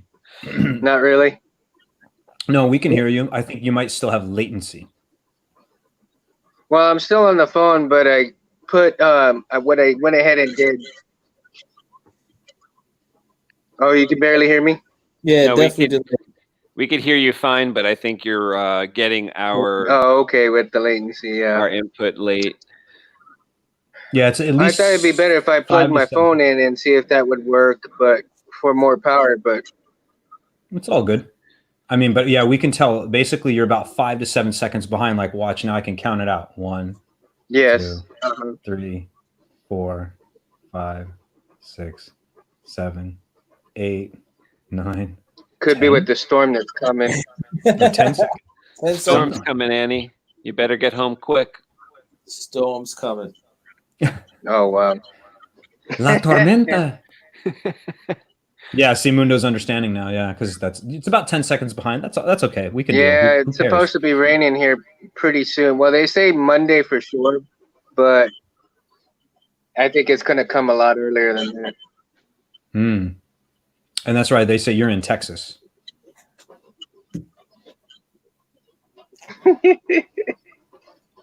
Yeah, I think you just saw me count, right? Then it was Do you more see than what I mean? Then it was more than 7-8 seconds, right? That was funny. I think it's about 10. Yeah, That's which is all right. That's cool. That's yeah, right. But anyway, yeah. So, Anthony, it's tell still a miracle, Go ahead. a marvel. Right now, there's a bunch of clouds outside, and the wind is hellacious. Oh man. It's still a marvel that we're able to talk to Mundo all the way out in Corpus Christi, Texas, and we are. Oh, that's cool. High above the stratosphere. Yeah. Well, I think it is what it is. Yeah, I mean, like I'm amazed by this. I mean, even seeing what my daughter gets to learn and to witness and to be involved in, it's crazy. Like also the fact that she's having to go through this COVID-19 thing, and so me, having to teach her and try to keep her from being scared and all these kinds of things like that. But she's understanding it to a certain extent and mostly handling it okay. But it's like, right, there's just so many things going on. It's so hard. Like she's never grown up with a regular old school phone, like it's always been a touch screen and swipe and pictures and video. Like I didn't grow up on that. Yeah, I think she's going to be like advanced. These kids that have access like this are just advanced. They have that part of their brain has been developing to accept all this instantaneous information. And for all of us, like we weren't exactly brought up that way. We had to evolve along the way. But for these kids that don't necessarily have to evolve, they're just placed in it, and that's it, you know. And they I have an agree. understanding that we could never really. Well, I'll give you an example which I find amazing, which is a video that could never have been made when I was a child and in the 80s. Even though I was interested in science and the planets in the 80s, there was no real good way to deliver it to me in a way that I would understand it. But I brought this video up to her. I said, "Come here, Caitlin, I want to show you something," because we were talking about a whole bunch of things to try to calm her down last night when she was scared of the dark. And it's a long story. So we were talking about light and dark and all these things, and even sound waves, light waves. But I said, I want you to come and see something about the universe. So hear me out. There's this great video. It's pretty short too. And it just shows the scope of the planets, where they're like, okay, so here's the moon. And then they show the size. And then they're like, here's Mars. And then, you know, you see the scale. And then they're like, here's this planet. And then here's Neptune. And then they're like, here's Saturn minus the rings, and then the, you know, or rather, okay, and then not Neptune or but what comes Uranus. next? Yeah, but Uranus, the point being is the one that's always forgotten. But my point is the one that is humongous. I think it's actually Neptune, and then they're like, here's the sun, and then here's Sirius A, and then it gets to the point where it's so bloody ridiculous once they get to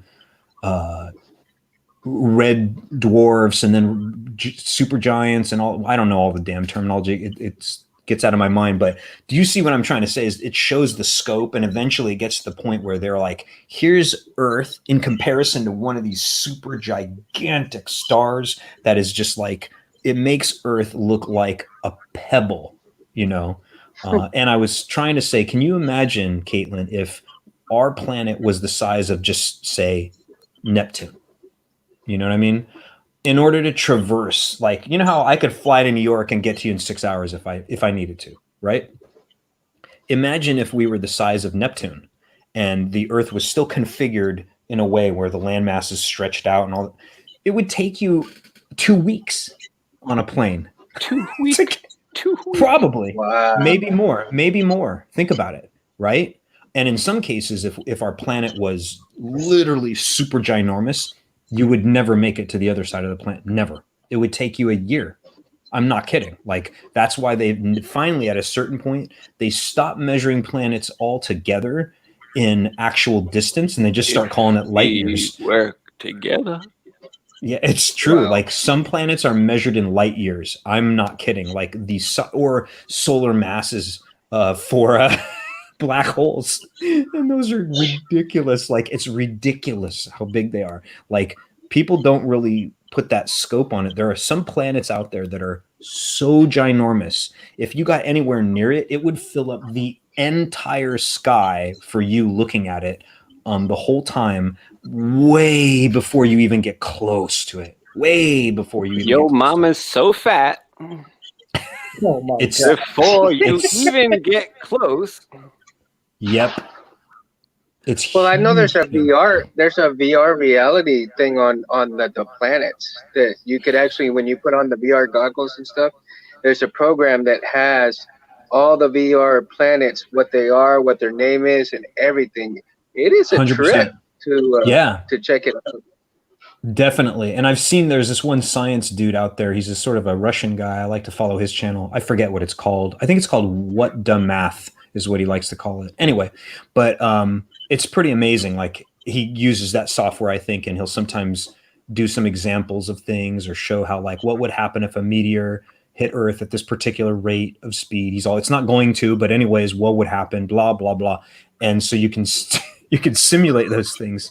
What would happen if it hit the sun?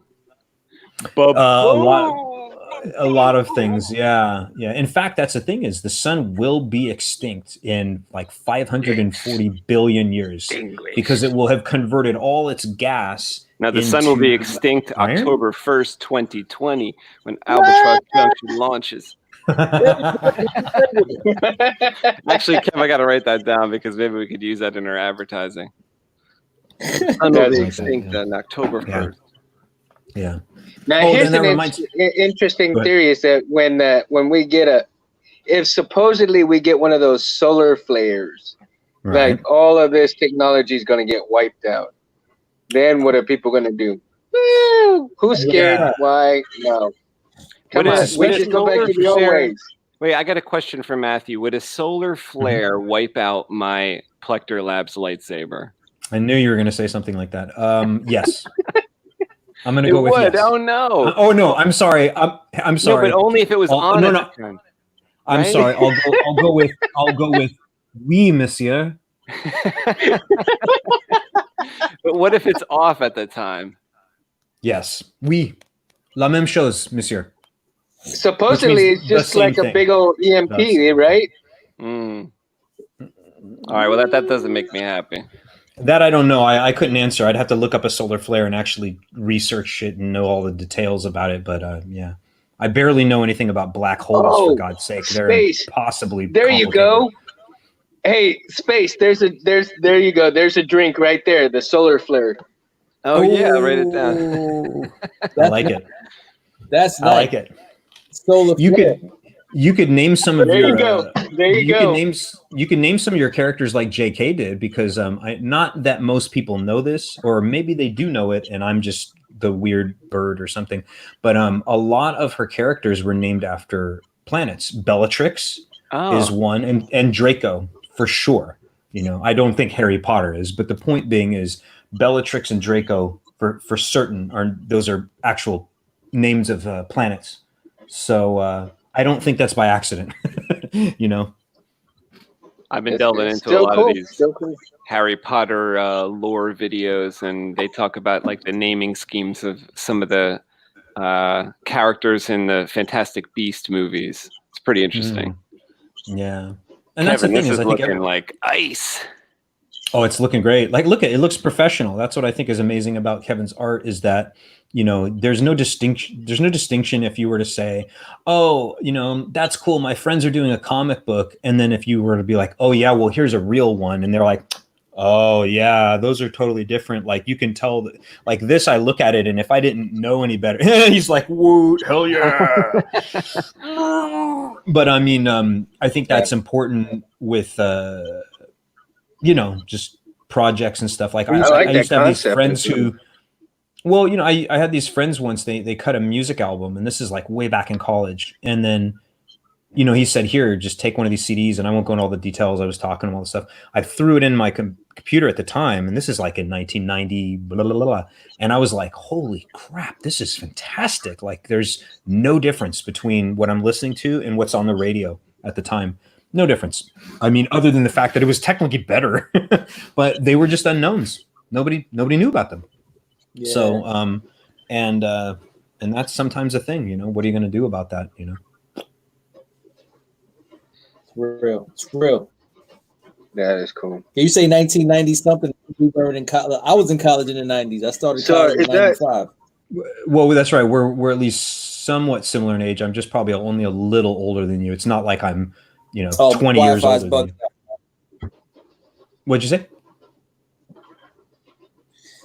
My Wi-Fi is bugging out now. Yeah, Kev, we lost you for a second, I think.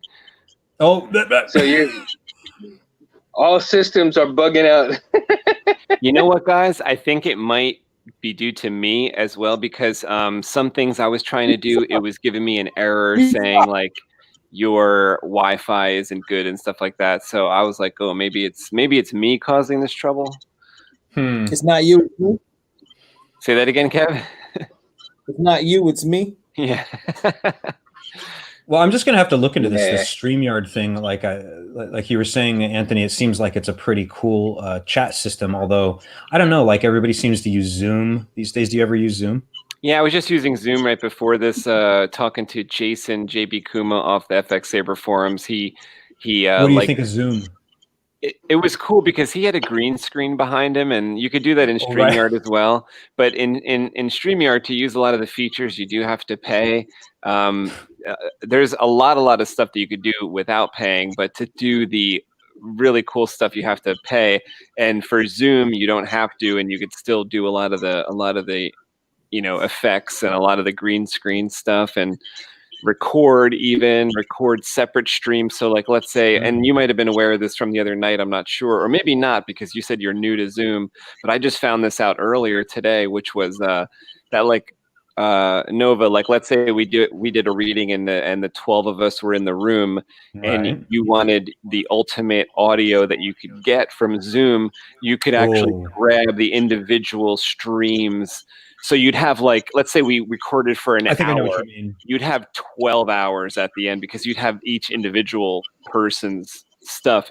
I'm not sure if they would do it to where, like, remember how someone was saying last time, like, oh, you either hit the space bar or you could mute I can explain yourself. that. Yeah.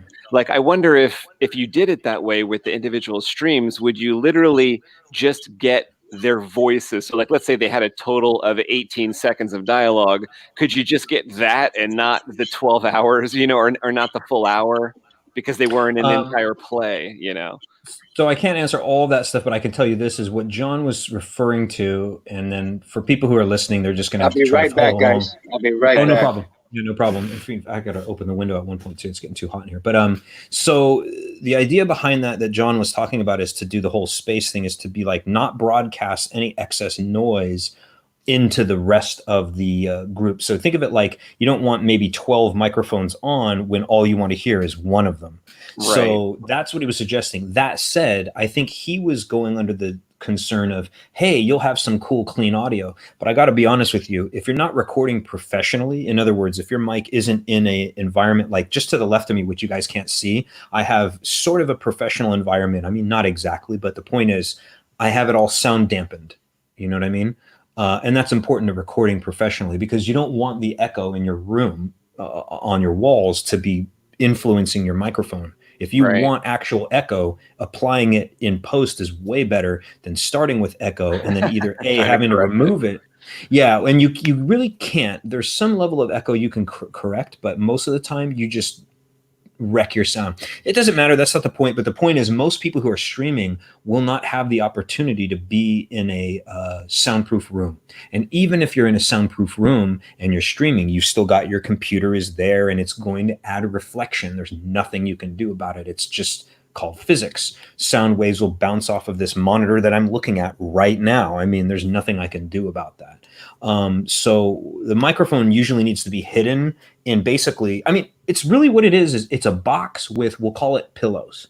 Because that's the best way for people to like, you know, kind of like make sense of it. So if you ever want to record professionally, even with a janky mic or whatever, put your microphone in a small box with pillow. I'm going to try something. Materials. I'm going to switch over to, Matt, I am sorry. I apologize for interrupting you. I'm going to try to move over to the iPad and see if maybe that might be a little bit better. Idea. Oh, okay. Yeah, that's a good idea. Yeah. But anyways, you try that one day and that way you can record yourself clean samples. And then what I do, at least in my, I'll call it my workload, is then I take the sound and I'll pop it into my software and I'll listen to the clips that I've either created or people have created for me. And if I have to, I'll remove any remaining white noise that might just barely be in the background or just for whatever reasons. Or sometimes people, you know, there's pops and clicks. There's such a thing as, I'm sure you guys have heard it, plosives, and they pop the mic out. So sometimes you have to screw with that to try to either solve that problem or you may have to ask them to re-record. But my point is this, is when we were doing the actual read through, none of that sound would be professional to use, but it was good to have us just do a reading. Basically, it's simple. If I wanted to have people record lines for any project, I would ask them to go and do that on their own individually, send me the files, and then I could layer them all together as if all the characters were in the room reacting to one another. Does that make sense what I'm trying to say? Yeah. Hey, Matthew, you know what I do whenever I lay out recordings? That's been helping me a lot. I would take first of all, you get it to a level that you like, and then you bounce the tracks, so it tracks out as one. And then you bring them back in and you do a low end pass on one, you copy it, do a high end pass on the other. This way you have all these frequencies and high end frequencies. I don't know if you do that already. It's like an extra step, but it gives it that lush sound that you kind of want.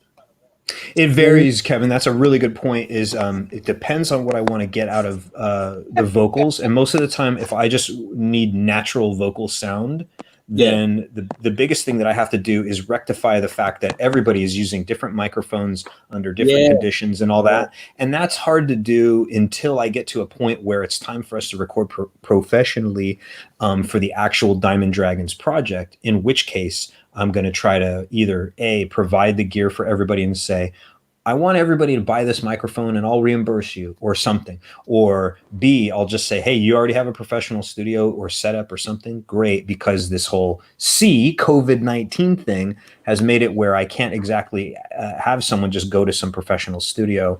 People are recording in their closet. Exactly. I mean, actually, some of these actors, or well, whatever we want to call them, I mean, they're all varying types of people, but they're all VO artists. And most of them have their situation where they can record on their own. But for some cases, if I feel like the sounds that come to me are not professional, I'm going to either have to ask them to set that up or do something about it to try to make sure that I can, like I have to call it, clean and scrub the sound. But for now, that's just not a concern.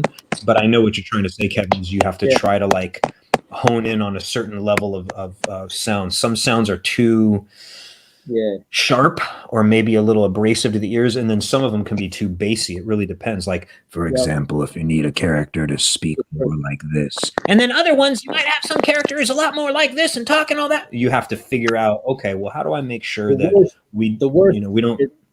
The worst is matching the air in the room. That's impossible. Yeah, in that case, what I feel is it depends on the project, because if you have music playing, then you're probably good. And if you have an ambient sound that is belonging to the scene and it doesn't so much matter with the vocals, then the point is, for me, I always want the cleanest sound possible, which is why you record with, again, a pillow box is what I'll call it. But really all it is you're making a sound dampening box, or you're buying sound dampening equipment that you place your mic in, or some people create their room with all the, you know what I mean, the eggshell style. It's sound dampening, so the bottom line is simple, is that what you want is sound that has no ability to bounce off of a whole bunch of other things and cause weird extra sound waves. You want the cleanest sound waves that you can make without any echoing reverberation from anything. And the irony is, if you put a pole in the middle of your room, it causes vibration. That's all there is to it. It's just physics. There's nothing you can do about it. So you're absolutely right, Kevin, is like, even if someone has a 10 by 10 room and it's soundproof or whatever, if someone records in an 8 by 8 room, it's going to sound different. So I always say, put your bloody mic in an enclosed environment that really is really close. That's what I do. Like right over here, I can't explain it, but it's really small. So I stick my mic in there, and then I just have my head inside this ridiculously small. That's a great idea. Well, it's not even a great idea. I mean, I guess you could call it that, but it's not my idea. It's just, that is the most professional way to do it, as far as I'm concerned. I mean, the idea of doing it in a room that has sound dampening walls, it's still too big, because the sound is going to go all over the place. And what you really want is it all encapsulated in here as much as possible. Now, there's exceptions, because what if you need the kind of yelling and screaming that you need? Like, for example, I'm definitely going to have trouble right now with doing something where if I'm like, Kevin, our people are gathered here today to celebrate. And like, if you need that kind of sound, you guys already know you cannot scream into the mic, right? No, not at all. You'll ruin your sound. So how do you get it? You have to stand way the bloody hell back. You have to. Okay, can you hear now? Ooh, Mundo, you came in really echoey and problematic on my end. Yeah, it's kind of repeating everything that's said back a couple seconds later for all of us. Yeah, I'm gonna open my window. I'll be right back. Like 2 seconds. Yeah. So I'll switch back over to the phone. Yeah. Okay. All right. Let me come back on the phone then. Giving Mundo work to do tonight. Mundo's working, man. I feel like it's a good show. He's working. He should hard. be. You know what? I give him a different job. He can make me a sandwich because if I was there, that'd be more. That'd be better. Fighting words, bro. Did you just say make him a sandwich? What? Make me a sandwich instead of running back and forth from the. He's already running to the kitchen and back. So just grab a sandwich and bring it back to the garage. So what you're saying is you want a Wi-Fi latency sandwich? Wow. Yes. I don't know, man. I don't know. That don't sound like no sandwich I want. I need it beamed over here. Beam me up a wait, do they do that in Albatross? That's what you should do. You should be like, yo, make me a sandwich, and then suddenly it goes. He's like, yeah, that's what I thought. They have the same wishes in Albatross for a beamed over sandwich. I want a beamed over sandwich right now, to be honest. Bro, I'm just gonna get fat. I just came to terms. I'm just gonna get fat, bro. COVID fat. Oh, I'm not going to because I have to make all my own stuff, and I've got that laziness when it comes to making my own food. So I just only eat like one meal a day. It's pretty Bro, can I raw. tell you what I did today? That was like it was a low point in my life, but it was hilarious at the same time. So one of my 5-year-olds was eating a fruit roll-up. You know, when was the last time you had a fruit roll-up? Oh, ironically, just yesterday with my daughter. I'm not. Oh, but your kid. It was your kids though. It was your kids. That's so, true. like, it was. My kid is eating a fruit roll-up, and then she got kind of loud. So I was like, what you say to me? So she was like, well, what did I say? So I snatched the fruit roll-up and I ran away from her. Like, I just ate the whole fruit roll-up. And I was like, oh shit, I forgot how good this tastes. So I went to the stash and I was like, now I'm gonna eat all your fucking fruit roll-ups. I was like, it was sad. It was sad. She's looking at me like, no. Now this sounds like a good scene in some movie. I don't know about Albatross, but that sounds right. I'm gonna eat all your fruit roll-ups. Eat all your fucking fruit roll-ups now for getting loud. Yeah. Oh, that hurt. It stung. That shit stung her. It hurt. It hurt her feelings. That's terrible. I feel bad, right? But you're like, well, you know, I'll get you more fruit roll-ups. I ate her fruit roll-ups. You know what I'm saying? Yeah, multi-flavored ones, right? Oh my god, she had it was the craziest fruit roll-up I've ever had in my life, bro. I haven't had a fruit roll-up since 1987, and this shit was amazing. It was amazing. That's a good point, man. If you haven't had one since then, you start to go like, oh wow, this is what this thing was like, or whatever. Oh my god! Like I gotta admit to you, like kind of transitioning. I mean, it's reminding me of eating. I'm like, I remember as soon as this COVID-19 thing hit, and like 2 or 3 weeks went by, I was like, man, I would give anything to go to, and then I just filled in this restaurant that I loved. And, you know, we're not talking about no paper cup. I'm talking about a glass of beer, you know, kind of restaurant, like ones where like this was a Moroccan place. You go and you sit down and you go on the pillows and they got the lighting and they got belly dancing. And I mean like professionals, the ones where they'll balance. It's right. They would balance the swords. There's a video that I did years ago where I brought all those saber freaks to that restaurant.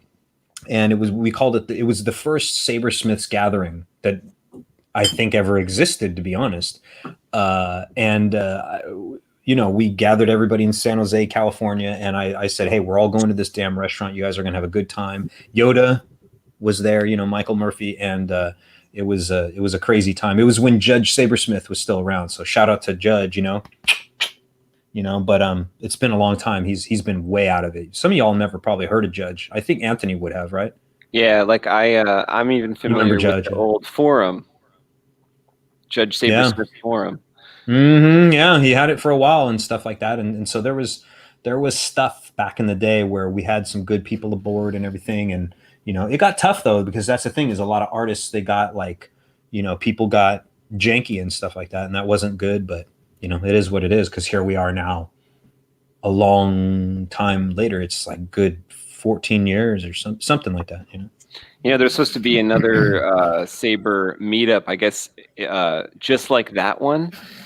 Smith Gathering, you mean? Smith or just Gathering, in general? like Yoda was going to go and I had just started to hear about it a few months ago that it was maybe going to be like in August, and this was before this whole thing happened. COVID, so, right? Of course. I don't know. You know, the first I heard of it was probably like January or something, and then this whole thing happened, and I was like, I don't know if they're still doing it, but I wanted to go. Right? It was supposed to be somewhere in California. I really wanted to go. Interesting, yeah. Because I think we did one once in Big Bear, was it or something? I'm trying to remember. Yeah, I got a great story with. I could probably tell it on here, and it would still be funny. Like, so Michael was, we were all drinking and having a good time or whatever, but Michael was drinking and he had a great time. Yoda's and then he's like, "What's up with you and all your fencing, Matthew?" And I'm like, "What's that? What are you talking about?" I'm like, "What do you mean?" And he's like, "That's the thing about you. You do all this choreography, but I don't know about any real skill." And I'm like, "Well, I used to be like a competitive fencer and stuff, right? Like, in other words, like, ain't no fucking joke, man. Like, we came to play, son. And my biggest move, my biggest action was to make people miss so I could hit them. I mean." You can't hit what you can't reach, and I don't need to know where you want to hit me if I make you miss. Like, in other words, if you can't reach me, I don't care if you're trying to kick me in the balls, in the knee, in the head, in the kidney. I don't care. As long as you can't reach me, you can't hit me. And so with fencing, I would usually do that. Anyway, so he's like swinging his saber at me and stuff. I'm like, hey, and then everybody's like, fight, sparring match and everything. And I was like, oh God, come on. He's been drinking a lot. And they're like, you have too. And I'm like, yeah, but I mean, like, he was pretty toasty and he was having a good time, but he was toasty, and it was dark and everything. So, we started sparring and mostly I was like worried. I'm like, I'm afraid I'm going to hit him in the head or he's going to hit me in the face. You know what I mean? Like, those blades are so dangerous. When I went to visit the Saber Legion, they're not that dangerous. But, no, they are, because it just all depends how hard you hit. Because did you know that they were telling me that the pointed bullet tip blades can go into your neck? Yeah, and you don't want why that. they wear the collars. They wore like a big Even the latency is even worse now. Oh no, I'm sorry, Mundo. But I will say tonight, Mundo.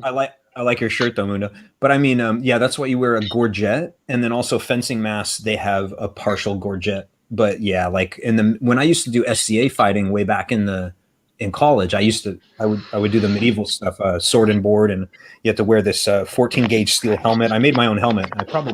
I have it, I think, downstairs. Anyway, the point is, you'd wear a gorget. And not only that, I'm going to figure this out one way or another. In the back a little bit. Your gorget would protect the first, I want to say the first 7 inches of your spine in the back, and then also the front. Yeah, it's important. Kind of like Darth Vader's part to his costume up there, right? I think so, but not really. Technically, the neck brace that they have. In fact, it's funny you mentioned, because I wore that in order to help guys my weird way that I got into the No Vader costume, so that I could go from being 5 foot 6 and 7 or whatnot to I'm 5'6", so to 6'3". I'm thinking of something totally different. But anyway, yeah, that neck brace thing, and not the same, but it's all right. It's there's one last thing I'm gonna try. Okay, you're gonna try to go weightless. I know, he was like all. Yeah, that's cool. I should just pick up my laptop and be like. Yeah, but anyway, I forgot. Anyways, it was just so funny. So Michael is doing, and he slips and he's falling and stuff, and I'm like, oh my God, like someone's gonna die over here. And is that one that's recorded? Is that the one that I've seen on? I don't think so, because I'll put it to you this way: if that sparring match got recorded, I never saw it.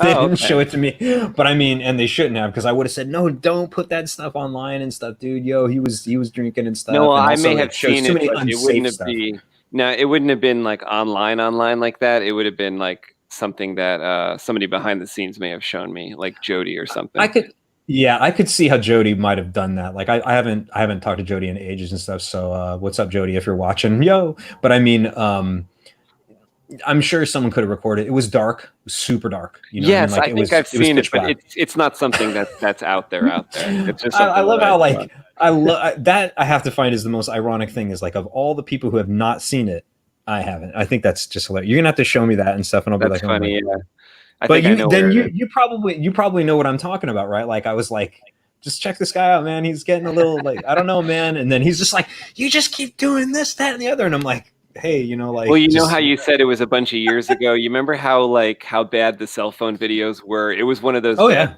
It was just a bad cell phone video, but you kind of caught what was going on, sort of. Yeah, I still remember too. Poor oh man, I'm forgetting their names. Deanna and Alan.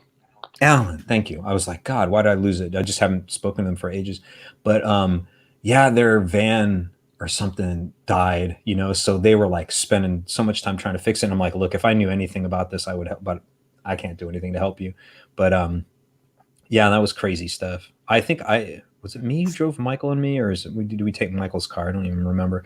But I mean, yeah, it was a crazy thing, you know, like just doing all that stuff out there and seeing, you know, we had some of these R2 builders, they brought out their droids. So like, I can't believe how they, you know, it's a lot of logistics, throw all that stuff in your car. And, you know, it was some crazy stuff back then, you know. But yeah, there's not a lot of footage of me like sparring other people with this lightsaber stuff because, you know, I just didn't do a whole lot of that. Nobody was, I mean, I'm not trying to be weird, but I was like, nobody was really at my level anyways. I would have had to like train them to do that. And there weren't really a lot of people who were A, interested, and B, actually going to be able to go the distance with that, because that takes a long time. Like if you want to get good at sparring. Yeah. And also it's so easy to try to hasten the process and go like, oh, but I want to be cool, I'm a Jedi. And I'm like, you're going to hit yourself this most serious and quickest glass wall that you ever did with your training if you do that. And that's what I found to be pretty funny actually about a lot of the like early on, and maybe even today, like I haven't seen a lot of footage, but like I can't explain it, but if you watch footage of anybody like sparring, and this for me goes for like if I watch boxing, if I watch kickboxing, if I watch some MMA, although I'm way less understanding about certain levels of MMA and BJJ. But anyway, like I can watch maybe 10 seconds and I'll be like, those guys are not trained well. Or that guy is not trained well. This guy knows what he's doing. But then again, the writing's on the wall usually with that, because, you know, a common thing that people don't really understand too is if you put a trained fighter next to someone who's really big and strong and all that stuff, but they're not trained, the big strong guy is usually going to get his ass handed to him, which doesn't sound like that would normally be the case, but it usually is. A good example would be, I mean, Anthony, you and I were talking about it. Rest in peace to Kimbo Slice. But I remember when Kimbo was being taught how to really punch by Michael J. White. And there's a great video out there that some people can see. I forgot if I ever shared that with you, or did you ever see it, Anthony, what I'm talking about? Kevin might have seen this. Yeah. Go slow. Yeah. And he didn't go in like super slow motion, but yeah, what he's basically teaching him is he said, yo, Kimbo, here's the thing is most people, when they go to punch, and essentially he didn't use this word, but I think of it like cards, you know, they give tells. In other words, you telegraph to someone, you give them a signal that I'm about to do something. And I don't mean you go, I'm about to punch you, you know, but that you, your body gives signals. And as a fencer, what we're taught is to, well, not do that because that's not a good idea. Like, in other words, if you don't know that I'm about to hit you, do you think you could stop me? No. Oh, look, Windows, right? Window's still trying here. Window gets cool. the. I'm still trying. I'm still trying, man. I don't give up. I don't give up. That's the thing. Hey, that's a good skill to have, Mundo. Do you have latency on us? Let's see. Actually, I think that might have worked because he seemed to hear me right away. Yeah, I can hear you real good right there. Okay, yeah. Okay, I think he might be but here. I still count latency. 1, 2. No, yeah, but there's still some latency going on, but still, maybe 3 to 4 seconds. Yeah, I'd say you're only 3 to 4 seconds out. 1, 2, 3, 4, 5, 6, 7, 8, 9. And now it's going. Shit. Damn. I tried. Yeah, I tried. Yeah. Oh, but anyway, so just if you have a chance, you just look up Michael Jai or J White. It's Jai, Jai. But anyways, Michael J. White, and then put Kimbo Slice, and you'll see him just teaching him how to punch. And he literally is just trying to say it should not come from the shoulder. You don't want to see a pump back. You don't want to. You basically just want to go straight, and you want it to be instantaneous. And then the same thing, you bring it straight back. That's all there is to it.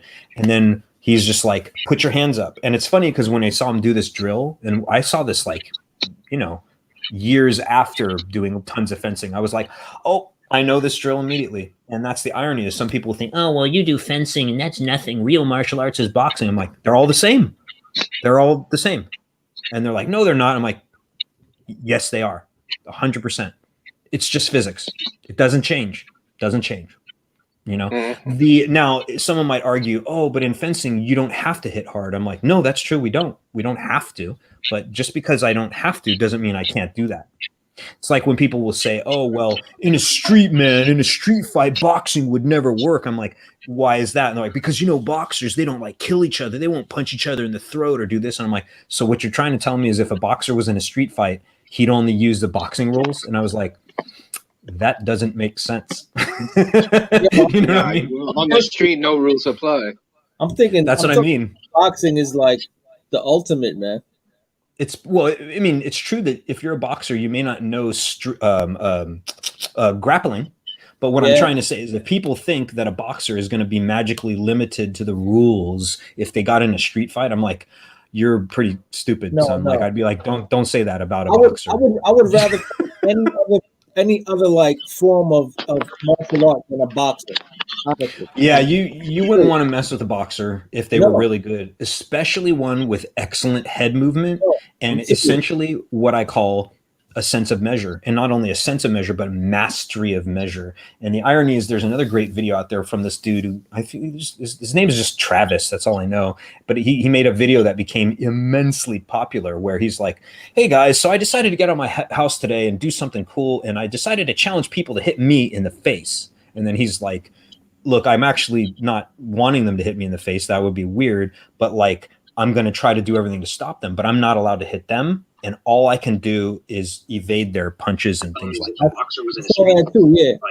It's great. So it was the funniest thing. He's like, hey, will you come out here and put on these boxing gloves and try to hit me in the face? And everybody's like, get the hell out of here. Are you crazy? And he's like, no, just come and do it. And he's like, okay, here we go. Ready? And then he's like, when should I start? And they're like, ding, ding. And he's like, okay. And he's like, moving and he's doing all the things. Boom, boom. He's just leaning back, moving, dipping and dodging. And he's completely, and the reason that he can do this isn't because he's a magician. I mean, it's true, he's trained well, but it's because guess what most people from the street do with every single punch they're going to make? They what? Telegraph. They telegraphed, and not only they telegraphed the hell out of it. These kinds of things. Not to mention they'll get in a rhythm where it'll be like miss, miss, miss, miss. You know what I mean? Like they'll constantly, a punch is coming if you're trained well. So he pretty much made them miss all the time. I mean, I think he got hit a few times and even went, oh, whoa, give me 5. Good job. Like you got me. Nicely done. But it would be like if you had to tally it up and you were counting every little thing, it was probably like 2 of 200 attempts failed or succeeded, whereas 198 failed entirely. And then later at the end of the video, he says, look, first of all, I wasn't doing anything fancy because I was doing pretty much the same thing over and over and over, bobbing, dipping, weaving. And he's also, I didn't tell these people to stop. They just got tired or they gave up. So like, this is the problem. Missing punches makes you tired, pisses you off, and it disorients you. Now, and then he's like, if you think I'm trying to teach you to just dodge everybody's punches and that's it, that's a bad idea in a fight. Don't do that. But he's like, if you think I was trying to tell you to, slip a punch, which by the way, that'd be too much head movement right there probably. But the point being is to slip a punch and then counter that with your own and make someone go to sleep and stop trying to kill you. That's a very good idea. So that's kind of the irony about it is, a good boxer or a good fencer has control of their measure, their distance. I know exactly how far away I am from you. And I know at any moment if you're going to attack me, or I should say, I should know if you're going to hit me, if you move now, I should know if you're going to miss me. And I should know exactly how much distance I need to give to make you miss by millimeters, not inches if I'm lucky, but millimeters. Like I want people to miss me this close if possible. That's Mayweather, right? That's Mayweather. That's Mayweather all day.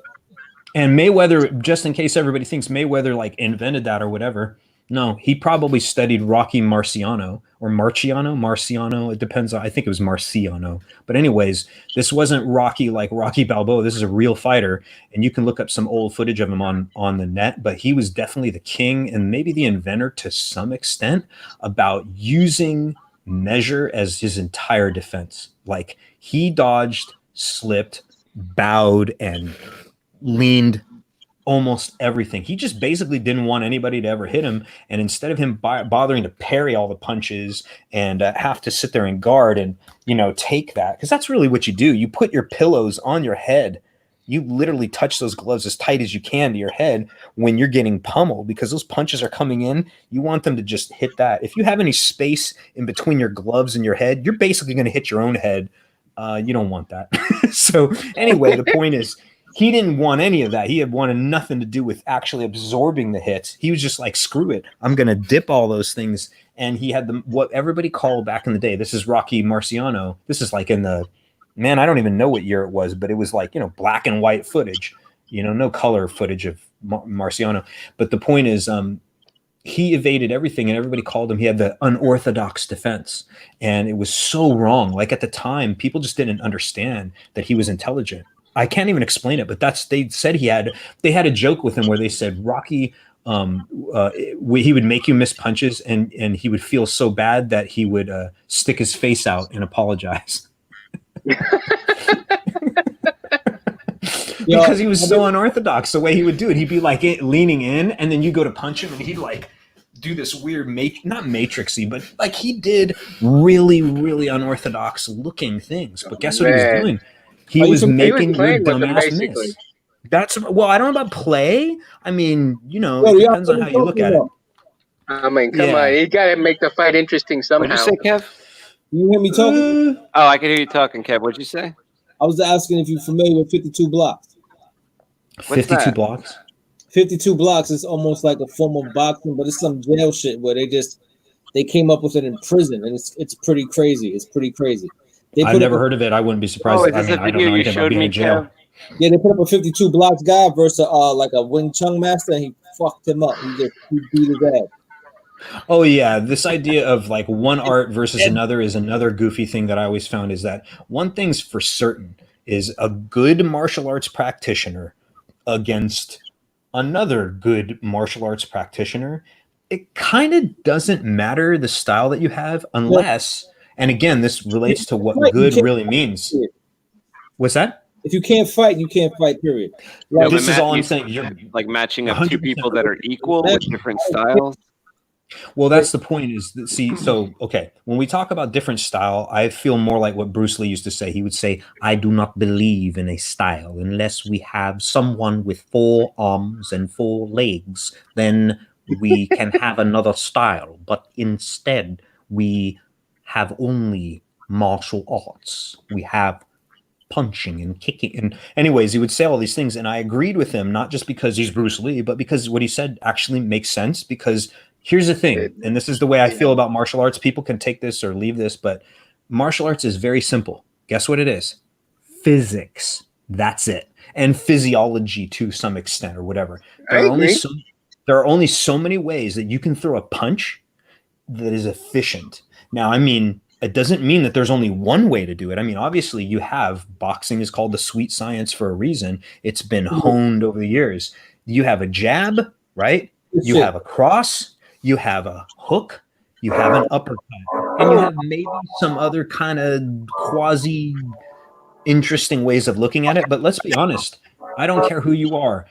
Most martial arts, they might call something a special name, but when you throw an extended punch straight out, that's a jab. I don't care who you are. In fencing, we have a jab, but it's basically usually as a counterattack. And if we actually make an attack, we include the lunge with it. Now, the lunge is just the footwork itself, but a direct attack is just, bah! You are literally going from here, boom, to just 0 to 60 as instantaneously as you could possibly get. My camera's never going to be able to catch it because the frame rate's so low. In fact, they used to joke about that with Bruce Lee. Not that I'm super fast, but just having my hand here, boom, and just going there, it will not catch the speed at which I do it. I even see that my own camera has latency on my hit. I hit and then it captures the rest of it. It's really funny. But you want it to be like a lightning bolt. You want a jab to appear on your target. The moment your fist leaves, it should take like 0.002 seconds for you to hit your opponent. So it should totally be like, here you are, right? I'll go here and just be like, bah! That it happens like a snap. And we would do these drills in fencing, and I would teach my students. And here's the point is I would say, here's the sword. I would say, okay, you have a sword, I have a sword. Put your mask on, etc. I'm like, I'm going to hit you in the head. Okay. And they're like, okay. And I'm like, I want you to stop me.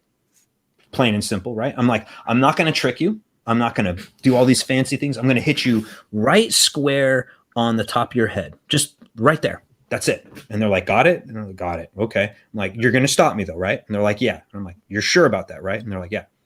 Are you ready? And they're like, yeah. And I'd be like, okay. Ah! And they'd be like, what the shit? And, they'd be hit. And I'd say, okay, you weren't ready. You didn't know it was coming. You didn't know where I was going to hit you. I'm going to hit you in the head. And are you ready? And they're like, yeah. And I'm like, okay. Bah! And they'd be like, dang it. And I'd be like, it's okay. We're going to do this over and over. And then I would do it like 20 or 30 times. And they couldn't stop me. And I'm like, okay. So first of all, there's a lot of reasons why you can't stop me. But just in case you think I'm tricking you or whatever, we're going to reverse roles. In other words, you use your sword. You hit me in the head. I'm going to put my sword in the exact same position I put your sword in. And da-da-da. We just swapping roles. That's all we doing. You're going to hit me in the head. Ready? You're not going to trick me even. You're going to do exactly what I just did, right? And they're like, yeah. And they'd go for it. And I'd be like, shh, no. Shh, no. No. No. Every single time. But I'd always start from a kind of neutral position. I wasn't cheating. Guess why I could stop them and they couldn't stop me? Because they, telegraphed their moves and I could see it coming a mile away. And when I went to hit them, I left them 0.001 seconds to have even a chance. Do you see what I'm trying to say? I hope that makes sense. So where does muscle memory play into that? Muscle memory played into that, right? Quite a bit. Yeah, Kev, I hear you. Quite a bit. Wait, there's a great guys. Kevin wants to say something. I was trying to talk about the 52 blocks fucking 10 minutes ago when I had the video. No, do it. No, do it. Yeah, I can't hear you. Do it. Where'd the video go, Kev? I saw you trying to pull it up, but then I saw the screen go away. I don't even fucking know, man. Well, speaking of Bruce Lee, because I saw the footage on him using the 1-inch punch. Was it last night or the night before? Yeah, they got that scene in the new Ip Man movie too. If you guys want to check out Ip Man 4, it's pretty incredible. But let's it's getting kind of late here on the East Coast. Let's wrap the show up tonight, and we will come back again on Wednesday for new comic book day. You guys are welcome to come back on that show as well. Sweet. We will. I want to see this 52 thing though, right? Maybe Kevin will bring that up. In the meantime, let me just. Oh, go ahead, Kev. Yeah, you got to just share the screen. Oh, I see it there. Okay. This is pretty. Wait, I can hear it too. Never show my head bang. These guys that were true today. Jail shit. Prison shit. Or justice alone.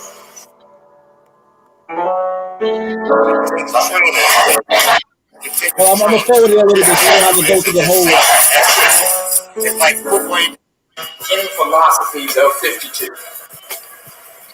That's a serious question. And it can be backtrack. They should really go back. Head movement. See, that's some serious training right there. It's good boxing. Good boxing. Yeah, good boxing. Also where he has his hand. But it's dirty though. It's dirty. It's dirty. In my day and time, 60s and 70s, they just loved boxing. They started creating techniques. To get on to boxing to another level. And some of the techniques that we use to incorporate with boxing to get to B2 was martial arts. It was a little bit of karate, a little bit of kung fu, a little bit of stadium, you name it. Yeah, I like it. Yeah, I know. I get it. Yeah. It consisted of. It was I'm forwarding that real quick so you can see some shit. Again, it was a no, I love it. This is good stuff because you can tell it's legitimate. It's 100% legitimate. No, 100%. Yeah. It's crazy. It's pretty crazy. Yeah. Like I know a few dudes that like they do this shit and it's like it's scary because everything they do is just dirty. It's dirty, man. It's dirty. Well, I don't know if I would necessarily call it dirty because it all depends on what it is that you have to do. I mean, because it's prison shit, so it's dirty. Like it's just you getting elbows in the gut. It's just fucked up, man. It's fucked up. That's fighting, you know what I mean? Yeah, it's fight. I mean, it's fighting. Well, you're on the street. Ain't no such thing as a clean fight. Yeah, it's true. It's true. It's crazy though, man. I'm just saying this is crazy. No, I agree. I like that though, because again, you can see some completely legitimate boxing techniques. Like the reason that we do a line and then you have people, dip in the head to get around it is because anytime any straight action is thrown on you, any straight punch, which is pretty much all the majority of the fastest punches that can be thrown to you, if you can move off of that line and make sure that you're not on it, the chances of those punches doing a lot of damage to you are lessened. It doesn't mean you're invulnerable. Duh, you're going to get tagged. Well, he's also destroying their fists when he puts his elbows up. That was the idea too. Yeah, like, I mean, it's the idea. It's kind of arguable because when you got he was bone on letting bone, the other guy hit him there. I think collapse the fist or something. It will. It's true. Stronger bone versus weaker bone. That's all there is to it. That's why, like kickboxing, like if you're able to hit the weaker bones, like the ribs, with your shins, or not your own shins, but their shins on your ribs are going to lose mostly. You know what I mean? So exactly. Like if crazy how they train their shins too. Yeah. Well, yeah. If you're throwing a fist.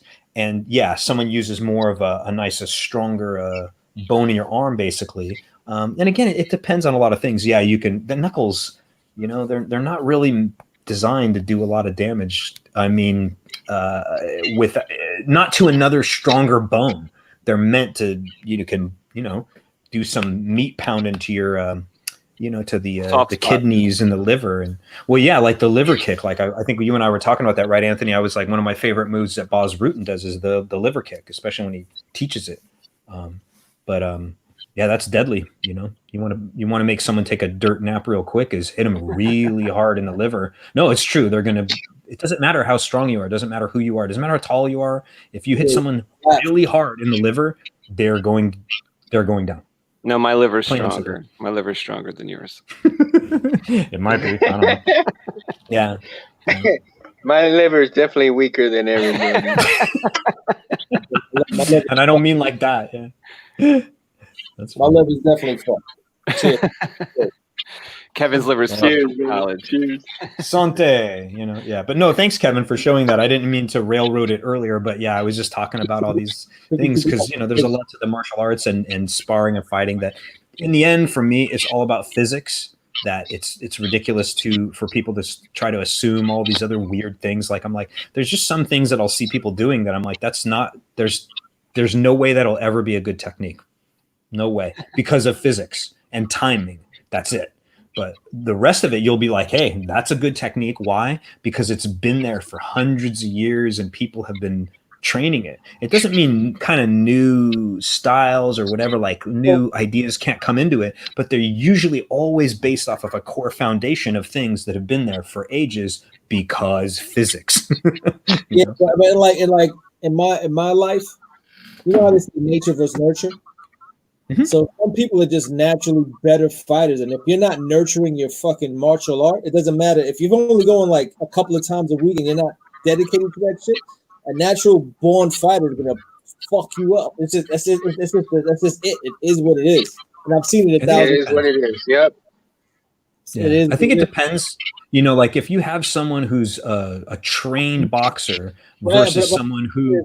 If he trains a lot, like if he's dedicated and he trains, yeah, then he got a chance. But like some dudes are just born killers, man. They just no joke. Like you hit them in the face, they're like, I eat this for breakfast, and they go crazy. It's scary. I think it might be a consideration, but you got to understand that even fighters like Kimbo, who was all street, he wanted to learn boxing and like MMA stuff because he realized that in the end, when he went against professional boxers, he got his ass handed to him for good reason. That's my exact point. Like he went against people that dedicated their life to it. Yeah, he lost. Okay, yeah, that's a good point. Yeah. But any man on the street, he would knock you out quick on the street. If you're just a regular dude on the street, he's knocking you out. Yeah, and I mean, I think that's yeah. There's such a thing as like, look, if you're a bigger guy in the street than than a littler guy in the street, like me, like I'm small. If there was a big guy in the street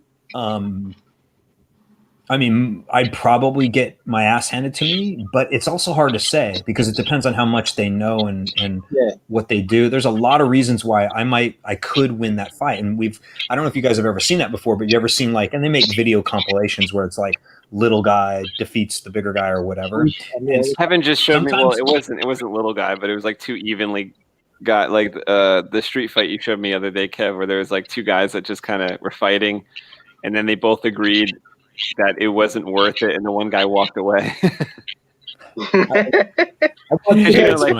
And the one guy even seemed to hit the other guy like with a kick to the rib or the liver, where that's what did it. The other guy was like, he just walked. Right, he's like, I'm done. No more of this. Yo, that guy could potentially be dead, man. We don't know. We didn't see because he walked away with this injury. Yeah, right? He could be dead. He could be dead. Like this, there was like he got hit with like a toe kick in the liver. Drunk guy. Like he just started messing with some like tall skinny dude, but the tall skinny dude obviously had some type of training.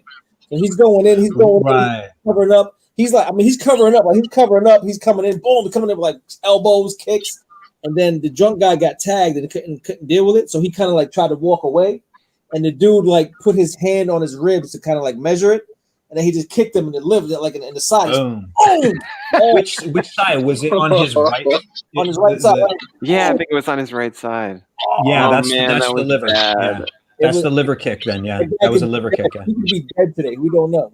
Because he kind of limped away out of camera shot. You probably won't die from it, but I mean, you're going to be incapacitated. Really urgency walk-in. What is it, like urgent care? Oh yeah.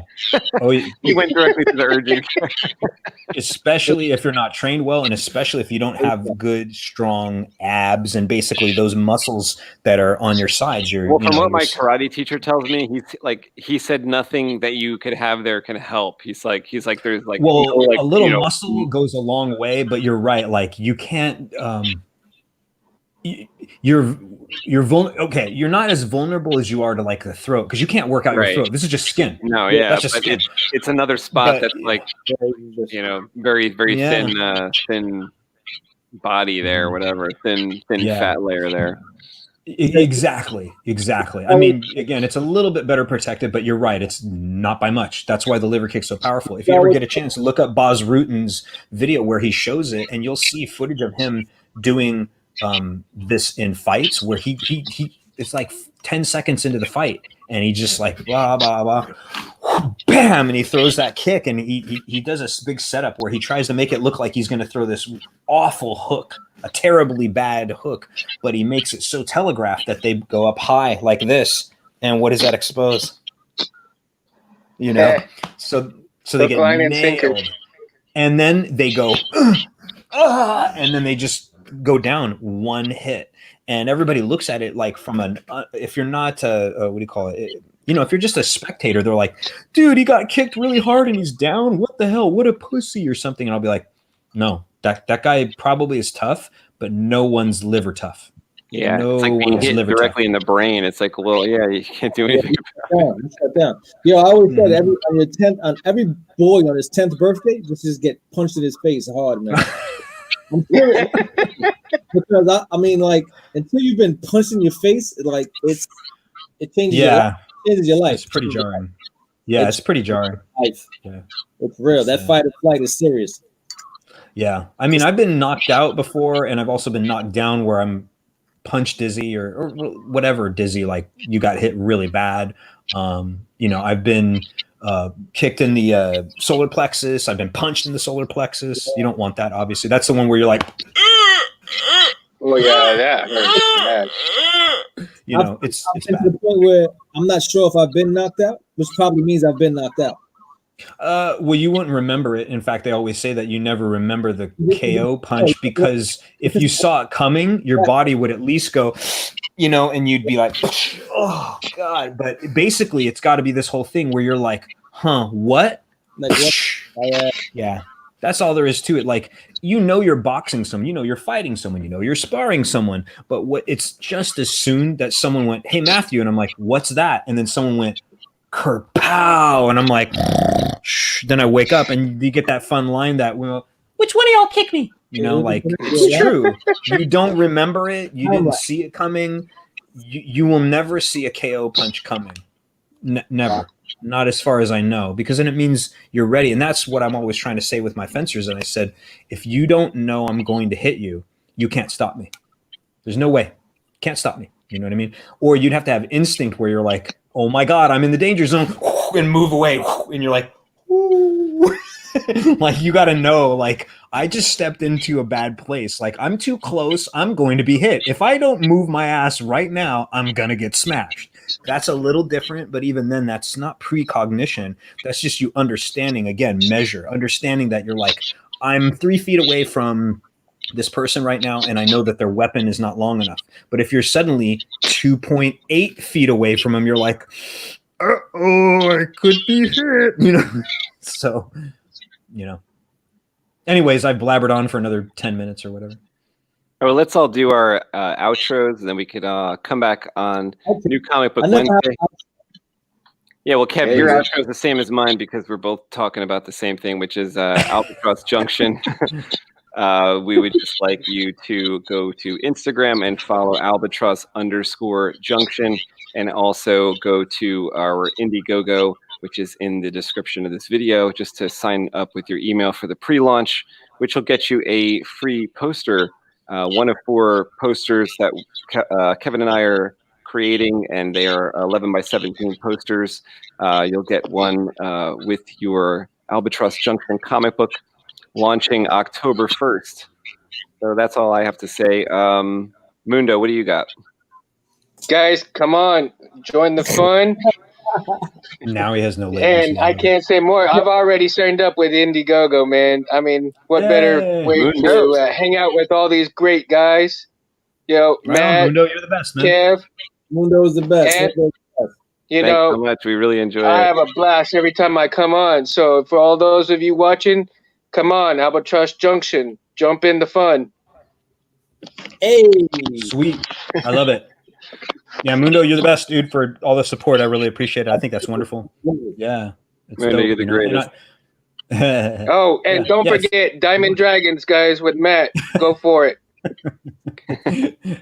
I appreciate it. But yeah, I was just gonna say real quick too, like, yeah, big shout out to Kevin. Like, I love your artwork, man. It's dope. And, you know, like, you know, I think it's important everybody gets the word out about their kind of art, and you know, that's what we're all here to do, is to try to share the things that we do really well with other people, so that they can either A, appreciate them, and or B, be inspired by them. And that's probably the more important one, you know, because appreciating other people's artwork is one thing, but it's another thing when you're like, yo, like, this really made me decide I want to do this with my life. Or, hey, I saw, like what even Anthony used to say, he says, dude, I saw you building lightsabers, and I was like, whoa, this is cool, man. I want to get involved in it. So to me, it's a big pleasure to just be his friend, because then it means, oh, this is someone's life who I touched in some way and made them feel like they could go do something else that maybe they didn't do before. And I've had people say that about with fencing, or even with the lightsaber fight work on stage. So that's always good.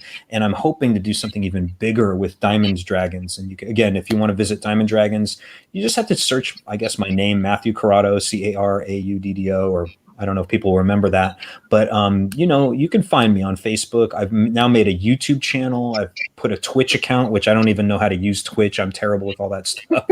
But we also have a Patreon account now that I made. So you can search all that out. But the most important thing is to go and see the Diamond Dragons channel on YouTube, which has links to all that stuff. And now you can start to see these, what I call the SRT videos. And SRT is just for screenplay read-throughs. And they really are. They're kind of a janky, rough previs / storyboarding !, you know, whatever. But the point is, you'll be able to see kind of the semblance of, oh, this is kind of how it unfolds in the beginning. So I kind of start from the beginning of the film and then take us through. And so far I'm on page, what now? 18, which isn't that far into it. But, you know, like, it takes a while to edit this footage in, and then you can see sort of like some drawings. Some of the drawings are from my concept artist, Claudia, and the music is by Amon. Amon was on the show for a little bit last time with Anthony and myself, so that was really cool. And Anthony has even blessed us by coming in and reading for the characters of Mestrius and Nitrozite, who's the main evil guy. Yeah, That's so cool. if people want to go check it out and see, that would be fantastic. We're crowdfunding right now too. We're starting to, because I need to pay my artists. I always pay my artists, and so I want to pay Claudia more. I want to pay Amon more. I want to pay. I've been paying my VO artists when they've been, sending in clips that I've been able to put into the videos. So like my goal is, I could just care less about the money for like me or whatever. It's give these people the money that they need to keep producing content and be able to eat and stuff, so that's what's going on with it. Awesome. Yeah, it's been a lot of fun. So I hope everyone does check out Diamond Dragons. Kevin, do you have anything to say? No, sir. All right, thank you to everybody that watched this video. Thank you to everybody that was in the chat, and thanks to Kevin, Mundo, and Matthew for joining me tonight. That was a lot of fun. I hope you guys can come back on Wednesday. Kevin and I will be here Wednesday for New Comic Book Day, where we will still be drawing Albatross Junction for you guys. That's awesome. And send me a link anytime, and I'll join in as often or as little as you like. If you're sort of like, hey, on this one, don't say so much, Matthew, too much, because it's true. I have a lot to say. But I mean, no, it's true. Always interrupt me if it's too much or something. But I'll join anytime you want. And if you ever want me to speak on something, feel free. I don't mind at all. I'm happy to try to get the word out. I've been telling as many people as I can about Albatross too, and being like, "Oh, you got to check it out. It's a great." Well, because it's. I want you to send me more of the story so I can help with it. I'm preparing or learn something more. to send you. Yeah, I'm preparing something. Oh, that would be great. Because what little I know from now, and that's kind of my point, is I know so little, but it already seems like such a good idea to me, because just of like, oh, that's a good idea. Then he told me about this piece. I'm like, that's really cool. Oh, I get this overarching concept. Well, then how you microchip, had some feedback for the synopsis that I wrote. I actually rewrote it in a couple different ways. So I want eventually more input. Prepared. We'll go over it maybe on Wednesday, and then eventually, when it's to the level where Kevin thinks it's good and Mundo thinks it's good and you think it's good, maybe I'll have you read it in some voice that you have, and just a short 100%. That'll be over our trailer of our real. Yeah, Kevin will make. I could cut you guys whatever you guys need, not only for sound, but if you're like, hey, here's all our video, can you put your sound underneath it and then send it back? That's not a problem. That's really easy for me to do, at least at this point. And beyond that, I would say that it sounds to me, and this isn't necessarily bad, and then I should really let everybody go, that you seem really good with the dialogue, it seems. But I understand that what you're essentially having a block on is there's the action block and the narration or whatever, and that's sort of a weak point maybe for you, or it's a tougher one. Whereas dialogue, you're like, yo, I'm cool with my characters going, hey, shut up, man, or I'm gonna kill you, or whatever it is they have to say. That seems like a good strength for you guys. But maybe the action blocks and the dialogue, not so much. And I can definitely help. Yeah, so that'll be a good part of Comic Book Creation Live. Half of it's the writing, so we want to get some feedback and some input, and then utilize that like razor sharp synopsis that we come out with. With your help to actually utilize it in a voice acting thing for the trailer. So everything will come full circle. Not only will it read well, but it'll read well out loud, and it'll also help be part of the visualization for the trailer. Yeah, and don't forget, that's kind of what I'm doing with these SRT videos for Diamond Dragons, which is once you implement all the steps to it, because you have visuals, then you have sound, then you have music, and then you have vocal artist work or whatever. Every single one of those things either bleeds character or story, and that's it, right? And obviously you guys don't have costuming. You draw on them what they wear, but you would agree that what they wear tells a story in and of itself. The character doesn't have to say anything. If he walks in and he's got a military uniform on and a mask and some kind of one eye goggle that you can tell is like infrared, you're like, yo, this guy's a soldier. And if you get some other dude walking in a t-shirt and jeans, you got a completely different character immediately. Neither of them got to say anything right that minute. But then when they say something, it reinforces the character even more so, right? Yeah. Right on. So See, there you go. I've been very fortunate to be on this journey with Space and Kev, and I mean, just the journey alone, just like it's unbelievable. It's really cool. Yeah, there's a lot to learn from each other. That's the best thing, is we can all learn and we can all grow. And, you know, art doesn't happen in a bubble for the most part, you know, so you need input. And that's what I like, not only getting input on Diamond Dragons from these guys like Kevin and Anthony, because I've sent them the script and they can say, hey, I like this, or I don't understand that. But I can do the same for them and sit there and say, look, I read this one section and I like this stuff before, but I'm so confused. What the hell's going on here? You know, and then they can go, oh, okay, we confuse people. You know, there's plenty of things that we can all help each other with on it. Yeah. Definitely. All right. On that note, everybody have a great night and thanks again. Yeah. Peace out, guys. We'll see you guys.